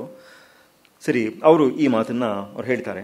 ಮತ್ತು ಅವರ ಕೃತಿಯಲ್ಲಿ ಅನೇಕ ಉಪಮೆಗಳು, ದೃಷ್ಟಾಂತಗಳು, ಉತ್ಪ್ರೇಕ್ಷೆ ಅಂದರೆ ಅದೊಂದು ಅಲಂಕಾರಿಕವಾಗಿ ಹೇಳುವಂತಹ ಬಗೆ, ಸುಮ್ಮನೆ ಏನೋ ಎಕ್ಸಾಜರೇಟ್ ಮಾಡಿ ಹೇಳಿಬಿಟ್ರು ಅನ್ನೋ ಥರದ್ದಲ್ಲ ಅದು. ಸರಿ, ಹೀಗೆ ವಿಶೇಷವಾದ ಕಾವ್ಯದ ಧಾಟಿಯಲ್ಲಿ ಬಂದಿರುವಂತಹ ಕೆಲವು ಕಲ್ಪನೆಗಳು ಮತ್ತು ಊಹೆಗಳು, ಇಂಥದ್ದಕ್ಕೆ ಉತ್ಪ್ರೇಕ್ಷ ಅಂತ ಹೇಳ್ತಾರೆ. ಸಂಭಾವನೆಗಳು, ಇಂಥದನ್ನು ಉತ್ಪ್ರೇಕ್ಷ ಅಂತ ಹೇಳ್ತಾರೆ. ಹೀಗೆ ಇವುಗಳನ್ನೆಲ್ಲ ಒಳಗೊಂಡಿರುವಂತಹ ಗ್ರಂಥ ಅದು ಸುಮಾರು ಒಂದು 3-4 ಶತಮಾನ ಹೆಚ್ಚು ಪ್ರಸಿದ್ಧಿಗೆ ಅದು ಬಂದಿರಲಿಲ್ಲ. ಅವರ ಜ್ಞಾನದೇವರ ಕಾಲ ಸುಮಾರು 12ನೇ ಶತಮಾನ ಅದು. ಸರಿ, ಆಮೇಲೆ ಏಕನಾಥರು ಬಂದಾಗ ಅದಕ್ಕೊಂದು ಪ್ರಾಮಿನೆನ್ಸ್ ಸಿಕ್ತು ಅಂತಂದ್ಬಿಟ್ಟು ಅದರಿಂದ ತುಂಬ ಇನ್ಫ್ಲೂಯೆನ್ಸ್ ಆಗಿ ಇವರು, ಈ ವಾಸುದೇವ ಶಾಸ್ತ್ರಿಯವರು ಬರೆದಿರುವಂತಹ ಒಂದು ಕೃತಿಯಾಗಿದೆ ಇದು. ಮತ್ತು ಇದನ್ನು ಈ ರೀತಿಯಾದ ಹೊಸ ಹೊಸ ವ್ಯಾಖ್ಯಾನಗಳು ಬರಬಹುದೇ ಅನ್ನೋದ್ರ ಬಗ್ಗೆ ಡಿ ವಿ ಜಿಯವರು ತುಂಬ ಚೆನ್ನಾಗಿರುವಂತಹ ಒಂದು ಮಾತನ್ನು ಹೇಳ್ತಾರೆ. ಏನಂತ ಹೇಳಿದ್ರೆ, ಪೂರ್ವಾಚಾರ್ಯರ ಭಾಷ್ಯ ವ್ಯಾಖ್ಯಾನಗಳನ್ನು ನಾನು ನಿರಾಕರಿಸುವವನಲ್ಲ. ಪ್ರಾಚೀನ ವ್ಯಾಖ್ಯೆಗಳೇ ನಮಗೆ ಮಾರ್ಗದರ್ಶಕ, ನಮಗವು ಬೇಕು. ಅವುಗಳ ಸಹಾಯವಿಲ್ಲದಿದ್ದರೆ ನಾವು ತಪ್ಪು ದಾರಿ ಹಿಡಿಯಬಹುದು. ಆದರೆ ಅವುಗಳ ಜೊತೆಗೆ ಇನ್ನೊಂದು ಸಾಂಪ್ರತ ವಿಚಾರ ದೃಷ್ಟಿಯೂ ಬೇಕು. ಸಾಂಪ್ರತ ವಿಚಾರದಿಂದ, ಸಾಂಪ್ರತ ಅಂದರೆ ಕರೆಂಟ್ ಆಗಿರುವಂಥದ್ದು, ಕಂಟೆಂಪ್ರರಿ ಆಗಿರೋದು. ಸಾಂಪ್ರತ ವಿಚಾರದಿಂದ ಪ್ರಾಚೀನ ಸಿದ್ಧಾಂತಕ್ಕೆ ಎಷ್ಟು ಮಾತ್ರವೂ ಭಂಗ ಬರಲಾರದು. ನಮ್ಮ ಇಂದಿನ ತಿಳುವಳಿಕೆ ಪುರಾತನರ ತಿಳುವಳಿಕೆ ಒಂದುಗೂಡಬೇಕು. ಅದೇ ಪ್ರಗತಿಯ ವಿಧಾನ. ಹೀಗಾಗಿ ಇವರು, ಡಿ ವಿ ಜಿಯವರು ಕೂಡ, ನನ್ನೊಬ್ಬರು ತುಂಬ ಹಿಂದೆ ಕೇಳಿದರು, ಶಂಕರಾಚಾರ್ಯರು ಮುಂತಾದವರು ಭಾಷೆಗಳು ಬಂದ ಮೇಲೆ ಡಿ ವಿ ಜಿಯವರಿಗೆ ಹೊಸದಾಗಿ ಬರೆಯೋದಕ್ಕೆ ಏನಿತ್ತು ಅಂತಂದ್ಬಿಟ್ಟು. ಅದಕ್ಕೆ ನಾನು ಹೇಳಿದೆ, ಅದನ್ನು ನೀವು ಓದ್ಬಿಟ್ಟು ಈ ಪ್ರಶ್ನೆ ಕೇಳ್ತಾ ಇದ್ದೀರಾ, ಓದದೇ ಕೇಳ್ತಾ ಇದ್ದೀರಾ ಅಂತ ಕೇಳಿದೆ ನಾನು. ಅದಕ್ಕೆ ನಾವು ಫುಲ್ ಓದಿಲ್ಲ, ಆದರೆ ಅಂಥ ದೊಡ್ಡವರೆಲ್ಲ ಬರೆದ ಮೇಲೆ ಇನ್ನು ಹೊಸದಾಗಿ ಬರೆಯೋಕ್ಕೆ ಏನಿರುತ್ತೆ ಅಂತ ಕೇಳಿದ್ರು. ಹೀಗೆ ಥಿಯರಿಟಿಕಲ್ ಆರ್ಗ್ಯೂ ಮಾಡಿದ್ರೆ ಪ್ರಯೋಜನ ಇಲ್ಲ, ಒಂದು ಸಾರ್ತಿ ಅದನ್ನು ಓದಿ ಅಂತಂದ್ಬಿಟ್ಟು ಅದನ್ನು ಹೇಳಿದೆ ನಾನು. ಈ ವಾಸುದೇವ ಶಾಸ್ತ್ರಿ ಅಭ್ಯಂಕರರ ಅನೇಕ ಇನ್ಸೈಟ್ಗಳನ್ನು ಡಿ ವಿ ಜಿಯವರ ಕೃತಿಯಲ್ಲಿ ನಾವು ನೋಡಬಹುದು. ಇದರಲ್ಲಿ ಬಂದಿರುವಂತಹದ್ದು, ಗೀತೆಯಲ್ಲಿ ಬಂದಿರುವಂತಹ ವಿಷಯ ಏನು ಅಂದರೆ, ಶೋಕ ಮತ್ತು ಮೋಹ ಅನ್ನುವಂಥದ್ದೇನೆ ಬಹಳ ದೊಡ್ಡ ಪ್ರಾಬ್ಲಮ್ ಆಗಿ ಕಂಡಿರುವಂತಹ ವಿಷಯಗಳು. ಅದಕ್ಕೋಸ್ಕರನೇ ಇದನ್ನು, ಈ ಗ್ರಂಥವನ್ನು ಬರೆದಿದೆ. ಅಂದರೆ ಭಗವದ್ಗೀತೆಯಲ್ಲಿ these are the essential human problems ಅಂತ ಅಂದ್ಬಿಟ್ಟು ಅದನ್ನು ತಗೊಂಡು ಶಂಕರ ಭಗವತ್ಪಾದರು ಇದನ್ನು ಹೇಳ್ತಾರೆ. ಅರ್ಜುನೇನ ರಾಜ್ಯ ಗುರು ಪುತ್ರ ಮಿತ್ರ ಸುಹೃತ್ ಸ್ವಜನ ಸಂಬಂಧಿ ಬಾಂಧವೇಶು ಅಹಮೇತೇಷಾಂ. ಇವರೆಲ್ಲರ ವಿಷಯದಲ್ಲೂ ಕೂಡ, ತನ್ನ ರಾಜ್ಯ ವಿಷಯದಲ್ಲಿ, ಗುರುಗಳ ವಿಷಯದಲ್ಲಿ, ಪುತ್ರರು, ಮಿತ್ರರು, ಸುಹೃತ್, ಸ್ವಜನ, ಸಂಬಂಧಿಗಳು, ಬಂಧುಗಳು, ಇವರೆಲ್ಲರ ವಿಷಯದಲ್ಲೂ ಕೂಡ ಅಹಮೇತೇಷಾಂ ಮಮ ಏತೆ ಇತ್ಯೇವಂ ಪ್ರತ್ಯಯ ನಿಮಿತ್ತ ಸ್ನೇಹ ವಿಚ್ಛೇದ ನಿಮಿತ್ತವು ಆತ್ಮನಃ ಶೋಕಮೋಹವು ಪ್ರದರ್ಶಿತವು. ಇದರಲ್ಲಿ ಒಂದು ಕಟ್ಟು ಉಂಟಾಗ್ಬಿಟ್ರೆ, ಇದು ನನ್ನದು ಅಂತ ನಾವು ಅಂದ್ಕೊಂಡಿರ್ತೀವಲ್ಲ, ಅದರಲ್ಲಿ ಒಂದು ಕಟ್ಟು ಉಂಟಾಗ್ಬಿಟ್ರೆ ನಮಗೆ ನೋವು ಉಂಟಾಗುತ್ತೆ. ಆ ಶೋಕ ಮತ್ತು ಅದರ ಬಗ್ಗೆ ಇರುವಂತಹ ಒಂದು ವ್ಯಾಮೋಹ. ಶೋಕಮೋಹಾಭ್ಯಾಂ ಹಿ ಅಭಿಭೂತ ವಿವೇಕ ವಿಜ್ಞಾನ ಸ್ವತಃ ಏವ ಕ್ಷತ್ರಧರ್ಮೇ ಯುದ್ಧೇ ಪ್ರವೃತ್ತೋಪಿ ತಸ್ಮಾದ್ ಯುದ್ಧಾದ್ ಉಪರರಾಮ. ಬಿಕಾಸ್ ಅರ್ಜುನನಿಗೆ ಈ ಶೋಕದ ಫೋರ್ಸು, ಮೋಹದ ಫೋರ್ಸ್ ಎರಡು ತುಂಬ ಸ್ಟ್ರಾಂಗ್ ಆಗಿದ್ದರಿಂದ ಅರ್ಜುನನು ಯುದ್ಧದಲ್ಲಿ ಕಥಂ ಭೀಷ್ಮಹಂ ಸಂಖ್ಯೆ, ನಾನು ಭೀಷ್ಮರನ್ನ ಹೇಗೆ ಸಾಯಿಸಲಿ, ದ್ರೋಣನ ಹೇಗೆ ಸಾಯಿಸಲಿ ಅನ್ನುವಂತಹ ಪ್ರಶ್ನೆಗಳು ಅವನಿಗೆ ಬಂದಿರುವಂತಹದ್ದು. ಆದ್ದರಿಂದ ಅವನು ಪರಧರ್ಮಂಚ ಭಿಕ್ಷಾ ಜೀವನಾದಿ ಕರ್ತುಂ ಪ್ರವೃವೃತೆ. ಸ್ವಧರ್ಮವಾಗಿರುವಂತಹದ್ದು ಅರ್ಜುನನಿಗೆ ಯುದ್ಧ ಮಾಡುವಂಥದ್ದು, ಕ್ಷತ್ರಿಯನಿಗೆ ಅದು ಸಹಜವಾಗಿ ಬಂದಿರುವಂತಹದ್ದು. ಧರ್ಮಕ್ಕೋಸ್ಕರವಾಗಿ ಧರ್ಮ್ಯಾಧ್ಯ ಯುದ್ಧಾಚ್ಛೇಯೋನ್ಯತ್ ಕ್ಷತ್ರಿಯಸ್ಯ ನವಿದ್ಯತೆ ಅಂತ ಹೇಳಿಬಿಟ್ಟು, ಇಂತಹದ್ದು ನಿನಗೆ ಬಂದಿರೋದು ಪುಣ್ಯ ಅಂತ ತಿಳ್ಕೊಳ್ಳಯ್ಯ ಅಂತಂದ್ಬಿಟ್ಟು ಅರ್ಜುನ ಅವನಿಗೆ ಹೇಳ್ತಾ ಇದ್ದಾನೆ. ಕೃಷ್ಣ ಹೇಳ್ತಾ ಅವನಿಗೆ ಉಪದೇಶವನ್ನು ಮಾಡ್ತಾನೆ ಅವನು. ಆದರೂ ಕೂಡ ಇದು ಹೋಗೋದಿಲ್ಲ. ತನ್ನ ಸ್ವಧರ್ಮವನ್ನು ಬಿಟ್ಟು ಪರಧರ್ಮವಾದಂತಹದ್ದು ಭಿಕ್ಷಾ ಜೀವನ, ಶ್ರೇಯೋ ಭೋಕ್ತುಂ ಭೈಕ್ಷಮಪಿ ಹಲೋಕೆ ಅಂತಂದ್ಬಿಟ್ಟು ಭಿಕ್ಷೆಯನ್ನೇ ಮಾಡ್ಕೊಂಡಿರ್ಬೋದು ಅನ್ನುವಂತಹ ಆರ್ಗ್ಯುಮೆಂಟನ್ನು ಇವನು ಮಾಡಕ್ಕೆ ಹೊರಡ್ತಾನೆ. ತಥಾಚ ಸರ್ವಪ್ರಾಣಿನಾಂ ಶೋಕಮೋಹಾದಿ ದೋಷಾವಿಷ್ಟ ಚೇತಸಾಂ ಸ್ವಭಾವತಃ ಸ್ವಧರ್ಮ ಪರಿತ್ಯಾಗ ಪ್ರತಿಷಿದ್ಧ ಸೇವಾಚ ಸ್ಯಾತ್. ಈ ಸಿಚುವೇಶನ್ನು ಅರ್ಜುನನಿಗೊಬ್ಬನಿಗೆ ಅಲ್ಲ, ಎಲ್ರಿಗೂ ಬರ್ಬೋದು, ಯಾರು ಬೇಕಾದ್ರೂ ಬರಬಹುದು. ಸ್ವಧರ್ಮೇ ಪ್ರವೃತ್ತಾನಾಮಪಿ ತೇಷಾಂ ವಾಂಗ್ಮನಃಕಾಯಾದೀನಾಂ ಪ್ರವೃತ್ತಿ ಫಲಾಭಿಸಂಧಿ ಪೂರ್ವಿಕೈವ ಸಾಹಂಕಾರ ಚ ಭವತಿ. ಫಲಾಭಿಸಂಧಿ ಮತ್ತು ನಾನು ಮಾಡ್ತಾ ಇರೋನು ಅಹಂಕರ್ತ ಅನ್ನುವಂತಹ ಅಹಂಕಾರ, ಈ ಎರಡು ಕೂಡ ಅಂಟ್ಕೊಂಡೇ ಬರ್ತಾ ಇರುವಂತಹದ್ದು ಎಲ್ರಿಗೂ. ಆದ್ದರಿಂದ ಹೀಗೆ ತತ್ರ ಏವಂ ಸತಿ ಧರ್ಮಾಧರ್ಮ ಉಪಚರ್ಯಾತ್ ಇಷ್ಟಾನಿಷ್ಟ ಜನ್ಮ ಸುಖ ದುಃಖ ಪ್ರಾಪ್ತಿ ಲಕ್ಷಣ ಸಂಸಾರ ಅನುಪರತಃ ಭವತಿ. ಇದೆಲ್ಲಾನು ನಮ್ಮಲ್ಲಿ ಪವರ್ಫುಲ್ ಫೋರ್ಸ್ ಆಗಿರೋ ತನಕನೂ ಈ ಸಂಸಾರ ಅನ್ನೋದು ನಮಗೆ ಕೊನೆಗೊಳ್ಳೋದಿಲ್ಲ. ಇತ್ಯತ ಸಂಸಾರ ಬೀಜ ಭೂತವು ಶೋಕ ಮೋಹವು. ಆದ್ದರಿಂದ ಸಂಸಾರಕ್ಕೆ ಬೀಜವಾಗಿರುವಂಥದ್ದು ಯಾವುದಪ್ಪ ಅಂದರೆ ಈ ಶೋಕ ಮತ್ತು ಮೋಹ ಅಂತಂದ್ಬಿಟ್ಟು. ಅಂದರೆ ಇದನ್ನೆಲ್ಲ ಬಿಟ್ಟು ನಾವು ನಮ್ಮ ಬಂಧುಗಳು ಮಿತ್ರರು ಇದನ್ನೆಲ್ಲ ಬಿಟ್ಟು ರಾಜ್ಯ ಕೋಶ ಮನೆ ಮಠ ಎಲ್ಲ ಬಿಟ್ಬಿಟ್ಟು ಕಾಡಿಗೆ ಹೊರಟೋಗ್ಬಿಡಬೇಕು ಅಂತ ಅಲ್ಲ, ಅದನ್ನು ಎಲ್ಲೂ ಉಪದೇಶ ಮಾಡಿಲ್ಲ. ಕೃಷ್ಣ ಹೇಳಿದ್ದು ಇದು ಎಲ್ಲರ ಮಧ್ಯದಲ್ಲಿ ಇರು, ಆದರೆ ಇದಕ್ಕೆ ಅಂಟಿಕೊಳ್ಳದೇ ಇರು ಅನ್ನುವಂತಹ ಮಾತನ್ನು ಕೃಷ್ಣ ಅವನಿಗೆ ಹೇಳ್ತಾನೆ, ಅರ್ಜುನನಿಗೆ ಹೇಳ್ತಾನೆ. ಅದು ಅರ್ಜುನ ಒಬ್ಬ ನೆಪ ಅಷ್ಟೇನೆ. ಅದು ಅದಕ್ಕೋಸ್ಕರ ರಾಮಾನುಜಾಚಾರ್ಯರು ಪಾರ್ಥ ವ್ಯಾಜೇನ ಅಂತ ಹೇಳ್ತಾರೆ. ಅವನು ಅರ್ಜುನ ಒಬ್ಬ ನೆಪ, ಅವನು representative of the entire humanity. ಅವನಿಗೆ ಒಂದು ಕ್ರಿಟಿಕಲ್ ಮೊಮೆಂಟ್ನಲ್ಲಿ ಕೊಲ್ಯಾಪ್ಸ್ ಆಗುವಂತಹ ಸನ್ನಿವೇಶ. ಅರ್ಜುನ ಎಷ್ಟು ಫೈಟ್ಗಳು ಮಾಡಿಲ್ಲ, ಅವನು ಬೇಕಾದ ಸಂದರ್ಭಗಳಲ್ಲಿ ಹಿಂದೆ ಭೀಷ್ಮದ್ರೋಣಾದಿಗಳನ್ನ ಎದುರಿಸಿಯೇ ಫೈಟ್ ಮಾಡಿರುವಂಥದ್ದು, ಯುದ್ಧ ಮಾಡಿರುವಂಥದ್ದೆಲ್ಲ ಉಂಟು. ಈಗ ಒಂದು ಕ್ರೂಷಿಯಲ್ ಮೊಮೆಂಟಲ್ಲಿ ಅವನಿಗೆ ಎಲ್ಲ ಕಂಪ್ಲೀಟ್ಲಿ ಒಂಥರ ಗಾನ್ ಔಟ್ ಆಫ್ ಕಂಟ್ರೋಲ್ ಅನ್ನೋ ಹಂಗೆ ಆಗೋಗ್ಬಿಟ್ಟಿದೆ. ಏನು ಹೇಳ್ತಾನೆ ಅವನು, ಸೀದಂತಿ ಮಮ ಗಾತ್ರಾಣಿ, ಮೈ ಎಲ್ಲ ನಡುಗ್ತಾ ಇದೆ ಅವನಿಗೆ, ಆಯ್ತಾ. ಆಮೇಲೆ ವೇಪತಶ್ಚ ಶರೀರೇಮೆ, ನಡುಕ ಹುಟ್ಟುತ್ತಾ ಇದೆ, ರೋಮಹರ್ಷಸ್ ಜಾಯಿತೆ, ಕೂದಲೆಲ್ಲ ನಿಮಿರು ನಿಂತಾ ಇದೆ. ಗಾಂಡೀವಂ ಸ್ರಂಸತೆ ಹಸ್ತಾತ್, ನನ್ನ ಗಾಂಡೀವ ಬಿಲ್ಲು ಕೈಯಿಂದ ಜಾರಿ ಹೊಟ್ಟೋಗ್ತಾ ಇದೆ. ನಚಶಕ್ನೋಮಿ ಅವಸ್ಥಾತು, ನಂಗೆ ನಿಂತ್ಕೊಳ್ಳೋಕ್ಕಾಗ್ತಾ ಇಲ್ಲ. ಭ್ರಮತೀವಿಚ ಮೇ ಮನಃ, ನನ್ನ ಬುದ್ಧಿ ಭ್ರಮಣೆ ಆಗ್ತಾ ಇರೋ ಹಂಗೆ ನಂಗೆ ಅನಿಸ್ತಾ ಇದೆ. ನಿಮಿತ್ತಾನಿ ಚ ಪಶ್ಯಾಮಿ ವಿಪರೀತಾನಿ ಕೇಶವ, ನಚ ಶ್ರೇಯೋನು ಪಶ್ಯಾಮಿ ಹತ್ವಾ ಸ್ವಜನ ಮಾಹವಿ. ಇವರೆಲ್ಲ ಸ್ವಜನರು, ಈ ಆಹಾವದಲ್ಲಿ ಅವ್ರನ್ನ ಕೊಲ್ಲಬೇಕು, ಇದಾಗೋದಿಲ್ಲ ಅಂದ್ಬಿಟ್ಟು. ಕಾಮನ್ ಸೆನ್ಸ್ಗೆ ನಮಗೆ ಗೊತ್ತಾಗುತ್ತೆ. ಅಂದರೆ ಬೈ ಹೈಂಡ್ ಸೈಟ್ ಅನ್ನೋದು ಒಂದು, ಆ್ಯಸ್ ಎ ಥರ್ಡ್ ಪಾರ್ಟಿ ನಾವು ನೋಡ್ತಾ ಇರೋವಂಥದ್ದು ಅನ್ನೋ ಸಂದರ್ಭದಲ್ಲಿ ಒಂದು, ನಮಗೆ ಬೇರೆಯವರು ಮಾಡೋ ತಪ್ಪುಗಳು ತುಂಬ ಚೆನ್ನಾಗಿ ಗೊತ್ತಾಗ್ಬಿಡುತ್ತೆ. ನಾನು ಹಿಂದೆ ಒಂದು ರಾಕ್ ಕ್ಲೈಂಬಿಂಗ್ ಕೋರ್ಸ್ಗೆ ಸೇರಿಕೊಂಡಿದ್ದೆ. ಅದರಲ್ಲಿ ಅವ್ರು ಹೇಳ್ಕೊಡ್ತಾ ಇದ್ರು, ಏನಂತ ಹೇಳಿದ್ರೆ, ನೋಡಿ ಪರ್ವತ ಅಥವಾ ಬೆಟ್ಟನ ಹತ್ತಬೇಕು ಅಂತ ಹೇಳಿದ್ರೆ ಏನೇ ಆಗಲಿ ಮಂಡಿ ತಾಕಿಸ್ಬಾರ್ದು. ಬಂಡೆಗೆ ಮಂಡಿ ತಾಕಿಸ್ಬಿಟ್ರೆ ಏನಾದ್ರು ನಿಮ್ಮ ನೀ ಚಿಪ್ ಕಿತ್ತು ಹೋಗ್ಬಿಟ್ರೆ ಅದಕ್ಕೆ ರೀಪ್ಲೇಸ್ಮೆಂಟೇ ಇಲ್ಲ, ಅದರಿಂದ ಸ್ಟ್ರೇಟಾಗಿ ಇಟ್ಕೊಂಡಿರ್ಬೇಕು ಕಾಲನ್ನ ಅಂತಂದ್ಬಿಟ್ಟಂತೆ. ಎಲ್ಲರೂ ಹೋನವರು, ಪ್ರತಿಯೊಬ್ಬರೂ ಅದೇ ತಪ್ಪೇ ಮಾಡೋರು. ಎಲ್ಲಿ ಬಿದ್ದೋಗ್ತೀನೋ ಅನ್ನೋದಕ್ಕೆ ಸರಿಯಾಗಿ ಮಂಡಿ ಊರ್ಕೊಳ್ಳೋದು ಏನು ನಮಗೆ ಬೀಳೋವಾಗೆಲ್ಲ ಅದು ತಾನೇ ನಮಗೆ ಅಭ್ಯಾಸ ಇರುವಂಥದ್ದು. ಸರಿ, ಅದಕ್ಕೋಸ್ಕರ ತಕ್ಷಣ ಮಂಡಿ ಊರುವಂಥದ್ದು. ಇದು ಬೇರೆಯವರು ಮಾಡೋವಾಗೆಲ್ಲ ನಾನು ನೋಡಿ ನಗ್ತಾ ಇದ್ದೆ. ನನ್ನ ಟರ್ನ್ ಬಂದಾಗ ನಾನು ಅದನ್ನೇ ಮಾಡಿದೆ. ಆವಾಗ ಗೊತ್ತಾಯಿತು, ಓಹೋ, ಬೇರೆಯವ್ರ ತಪ್ಪು ಎಷ್ಟು ಸುಲಭವಾಗಿ ಗೊತ್ತಾಗುತ್ತೆ, ಗೊತ್ತಿದ್ದು ನಾವು ಅದೇ ತಪ್ಪನ್ನೇ ಮಾಡ್ತೀವಿ ಅಂತಂದ್ಬಿಟ್ಟು ಅಂತ. ಅಂದರೆ ನಮ್ಮ ನ್ಯಾಚುರಲ್ ರಿಫ್ಲೆಕ್ಸಸ್ ಹೆಂಗೆ ಕೆಲಸ ಮಾಡುತ್ತೆ ಎಷ್ಟೋ ಸಂದರ್ಭಗಳಲ್ಲಿ ಅಂತ ಹೇಳಿದ್ರೆ, ಇದು ತಪ್ಪು ಅಂತ ಗೊತ್ತಿದ್ರೂ ಕೊನೆಗೆ ನಾವು ತಪ್ಪನ್ನೇ ಮಾಡ್ತೀವಿ ಅನ್ನೋ ಹಂಗೆ ಆಗೋಗ್ಬಿಡುತ್ತೆ. ಆ ಕಾರಣದಿಂದ ಇದರ ಬಗ್ಗೆ ತುಂಬ ಎಚ್ಚರವಾಗಿರಬೇಕು ಅಂತ ಹೇಳುವಂಥದ್ದು ಕೃಷ್ಣ ಹೇಳೋದು. ಅದಕ್ಕೆ ಪದ್ಮಪತ್ರ ಮಿವಾಂಬಸ ಅಂತ, ಅಂಟಿಯೂ ಇರಬೇಕು, ಅಂಟದಂತೆಯೂ ಇರಬೇಕು. ಹಾಗಿದ್ದ ಪಕ್ಷದಲ್ಲಿ ನಮಗೆ ಇದರ ಕರ್ಮ ಲೇಪ ಉಂಟಾಗೋದಿಲ್ಲ, ಕರ್ಮ ಬಂಧ ನಮಗೆ ಉಂಟಾಗೋದಿಲ್ಲ, ಕರ್ಮ ಅನ್ನೋದು ಕರ್ಮ ಯೋಗವಾಗಬಹುದು ಅನ್ನುವಂತಹ ಉಪದೇಶವನ್ನು ಕೃಷ್ಣ ಭಗವದ್ಗೀತೆಯಲ್ಲಿ ಕೊಡುವಂತಹದ್ದು. ಆಮೇಲೆ ಇನ್ನೊಂದು ಬಹಳ ಮುಖ್ಯವಾದ ಒಂದು ಒಂದು ರೂಪಕ, ಒಂದು ಮೆಟಫರ್ ಅಂತ ಹೇಳಿದ್ರೆ, DVG ಅವರು ಅದನ್ನು ತುಂಬ ಕಡೆ ಬಳಸಿದ್ದಾರೆ. ಪ್ರಾಯಶಃ ಇದನ್ನು ಅಭ್ಯಂಕರ ಶಾಸ್ತ್ರಿಗಳ ಇದರಲ್ಲೇ ತಗೊಂಡಿರುವಂಥದ್ದು ಅಂತ ನಾನು ಅಂದ್ಕೊಳ್ತೀನಿ. ಏನು ಅಂತ ಹೇಳಿದ್ರೆ, ಕೃಷ್ಣ ಈಸ್ ಎ ಡಾಕ್ಟರ್ ಅಂತ, ಅರ್ಜುನ ಈಸ್ ಎ ಪೇಷಂಟ್ ಅಂತ. ಈ ಅನಾಲಜಿನ ಅವರು ಎಷ್ಟು ಕಡೆ ಎಷ್ಟು ತರಹ ಬಳಸಿದ್ದಾರೆ ಅಂತ ಹೇಳಿದ್ರೆ, ಈ ಶಾಸ್ತ್ರವೇನೆ, ಎಂಟೈರ್ ಭಗವದ್ಗೀತೆನೇ ಒಬ್ಬ ಸೈಕಿಯಾಟ್ರಿಸ್ಟು ಒಬ್ಬ ಪೇಷಂಟ್ಗೆ ಅವನು ಯಾವ ರೀತಿ ಅವನನ್ನು ಹ್ಯಾಂಡಲ್ ಮಾಡ್ಬೋದೋ ಆ ರೀತಿಯಾಗಿ ಹ್ಯಾಂಡಲ್ ಮಾಡಿರುವಂಥದ್ದು ಅನ್ನುವಂತಹ ಮಾತುಗಳು ಇದರಲ್ಲಿ ಬೇಕಾಷ್ಟು ಬರುತ್ತೆ. DVG ಅವರ ಮಾತಿನಲ್ಲಿ ಹೇಳೋದಾದರೆ, ನೋಡಿ, ಗೀತೆಯ ಬಗ್ಗೆ ಡಿ ವಿ ಜಿಯವರು ಬರೆಯೋದು, ಗೀತೆಯು ಸುಲಭ ಕಷ್ಟವಾದ ಗ್ರಂಥ ಅಥವಾ ಕಷ್ಟ ಸುಲಭವಾದ ಗ್ರಂಥ.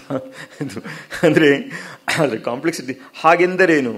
ಮಾತುಗಳು ಬಿಡಿಬಿಡಿಯಾಗಿ ನೋಡಿದರೆ ಸುಲಭ, ಒಟ್ಟು ವಾಕ್ಯದ ಅರ್ಥ ಕಷ್ಟ, ನೀತಿ ಬೋಧನೆಯ ಭಾಗ ಸುಲಭ, ತತ್ವ ನಿರೂಪಣೆಯ ಭಾಗ ಕಷ್ಟ. ಕಾನ್ಸೆಪ್ಟ್ಸು ನಾವು ಅದ್ರ ಡೀಪಾಗಿ ಹೋಗಬೇಕಲ್ಲ, ಅದು ಕಷ್ಟ. ಹೀಗಿರುವುದರಿಂದ ಯಾರಿಗಾದರೂ ಈ ಗ್ರಂಥವನ್ನು ತಿಳಿದುಕೊಂಡಿದ್ದೇವೆಂಬ ಭ್ರಾಂತಿ ಬರುವುದು ಸುಲಭ. ನನಗೆ ಗೀತೆ ಅರ್ಥವಾಗಿದೆ ಅಂತ ನಾವು ಹೇಳ್ಕೊಳ್ಳೋದು ಸುಲಭ. ಅದರ ಸಾರವನ್ನು ಅಂತರಂಗದಲ್ಲಿ ಕಂಡುಕೊಳ್ಳುವುದು ಕಷ್ಟ. ಮತ್ತು ಅವರು ಇದನ್ನು ಹೇಳ್ತಾರೆ, ಭಾಷಾ ಶೈಲಿ ಕಷ್ಟವಲ್ಲದಿದ್ದರೂ, ವಾಕ್ಯಾಲಂಕಾರಗಳು ಸ್ಪಷ್ಟವಾಗಿದ್ದರೂ ವಾಕ್ಯದ ಅನ್ವಯ ಕೆಲವು ಕಡೆ ಕ್ಲಿಷ್ಟವಾಗಿರುತ್ತದೆ.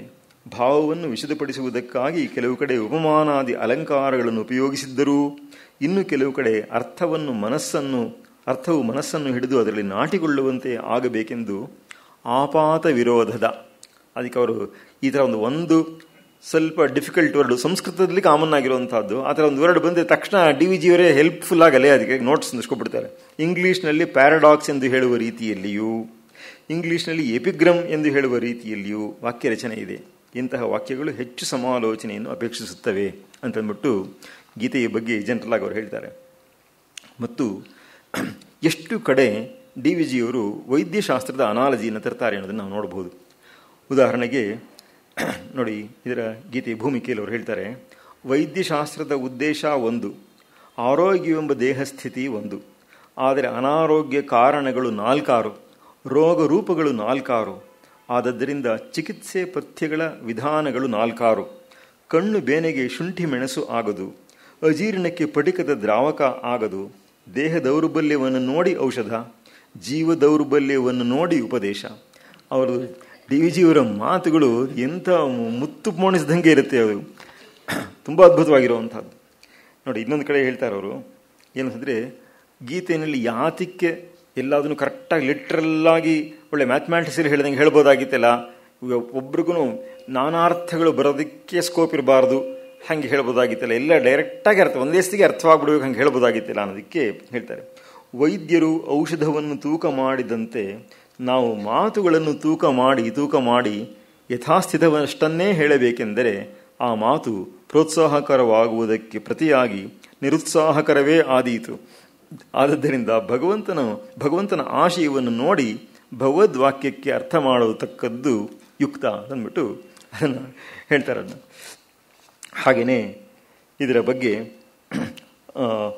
ಇನ್ನೊಂದು 3-4 ಕಡೆನಾರು ಇದೆ. ಅವರು ಡಾಕ್ಟರ್ ಅನಾಲಜಿ ಅಂತಂದಿರುವಂತಹದ್ದು ಎಲ್ಲವನ್ನೂ ನಾನು ಹೇಳಕ್ಕೆ ಹೋಗೋದಿಲ್ಲ, ಅದು ಇದರ ಮೂಲದಿಂದಲೇ ಬಂದಿರೋದು ಅಂತಂದ್ಬಿಟ್ಟು.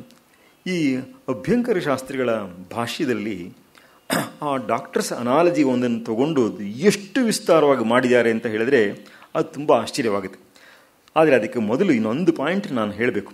ಏನಂತ ಹೇಳಿದ್ರೆ, ಇದನ್ನೆಲ್ಲನೂ ಕೂಡ ಈ ಅಧ್ಯಾತ್ಮ ಶಾಸ್ತ್ರವನ್ನು ವೈದ್ಯಶಾಸ್ತ್ರದ ಅನಾಲಜಿ ಮೇಲೆ ನೋಡಿರುವಂಥದ್ದು ನಮ್ಮ ದೇಶಕ್ಕೆ ಹೊಸದೇನಲ್ಲ. ಯಾಕೆ ಅಂತ ಕೇಳಿದ್ರೆ, ಬುದ್ಧ 4 ಆರ್ಯ ಸತ್ಯಗಳು ಅಂತ ಹೇಳ್ತಾನೆ. ಆ 4 ಆರ್ಯ ಸತ್ಯಗಳಲ್ಲಿ ಅವನು ಹೇಳುವಂಥದ್ದು ಜಸ್ಟ್ ಲೈಕ್ ಎ ಡಾಕ್ಟರ್. ಅವನು ಹೇಳೋದೇನಂತಂದರೆ, ದುಃಖ, ಈ 4 ಟ್ರೂತ್ಸ್ನ ರೆಕಗ್ನೈಸ್ ಮಾಡಿ, ಈ 4 ಸತ್ಯಗಳು ಲೈಫಲ್ಲಿ ಇದೆ ಅನ್ನೋದನ್ನು ಗುರುತಿಸಿ ಫಸ್ಟು ಅಂದ್ಬಿಟ್ಟು ಅಂತ. ಏನಂತ ಹೇಳಿದ್ರೆ, ಅಂದರೆ ಅದರಲ್ಲಿ ನನಗೆ ಸ್ಟ್ರಾಂಗ್ ಕನ್ವಿಕ್ಷನ್ ಇದೆ, you can take it from me ಅನ್ನೋ ಕಾನ್ಫಿಡೆನ್ಸಿಂದ ಅವನು ಹೇಳ್ತಾ ಇರುವಂಥದ್ದು. ಒಂದು, ಲೋಕದಲ್ಲಿ ದುಃಖ ಅನ್ನೋದುಂಟು. ಎರಡನೇದು, ದುಃಖ ಸಮುದಯ, ಅದೇ ದುಃಖಕ್ಕೆ ಒಂದು ಹುಟ್ಟು ಅನ್ನುವಂಥದ್ದು ಉಂಟು. ನೆಕ್ಸ್ಟು, ದುಃಖ ನಿರೋಧ ಅನ್ನೋದುಂಟು. ಇನ್ನೊಂದು, ದುಃಖ ನಿರೋಧ ಗಾಮಿನಿ ಪಟಿಪದ ಅನ್ನುವಂಥದ್ದು ಉಂಟು ಅಂದ್ಬಿಟ್ಟು ಈ 4ನ್ನ ಅವನು ಹೇಳ್ತಾನೆ. ಇದೆಲ್ಲ ಬಂದಿರೋದು ಕೂಡ ಯೋಗಶಾಸ್ತ್ರ ಪರಂಪರೆಯಲ್ಲಿ. ಯೋಗಶಾಸ್ತ್ರ ಪರಂಪರೆಯಲ್ಲಂತೂ ತುಂಬ ಚೆನ್ನಾಗಿ ಹೇಳ್ತಾರೆ. ಉದಾಹರಣೆಗೆ ಪಾತಂಜಲ ಯೋಗ ಸೂತ್ರದಲ್ಲಿ 4 ಅಂಶಗಳನ್ನ ಹೇಳ್ತಾನೆ. ಏನಪ್ಪ ಅಂದರೆ,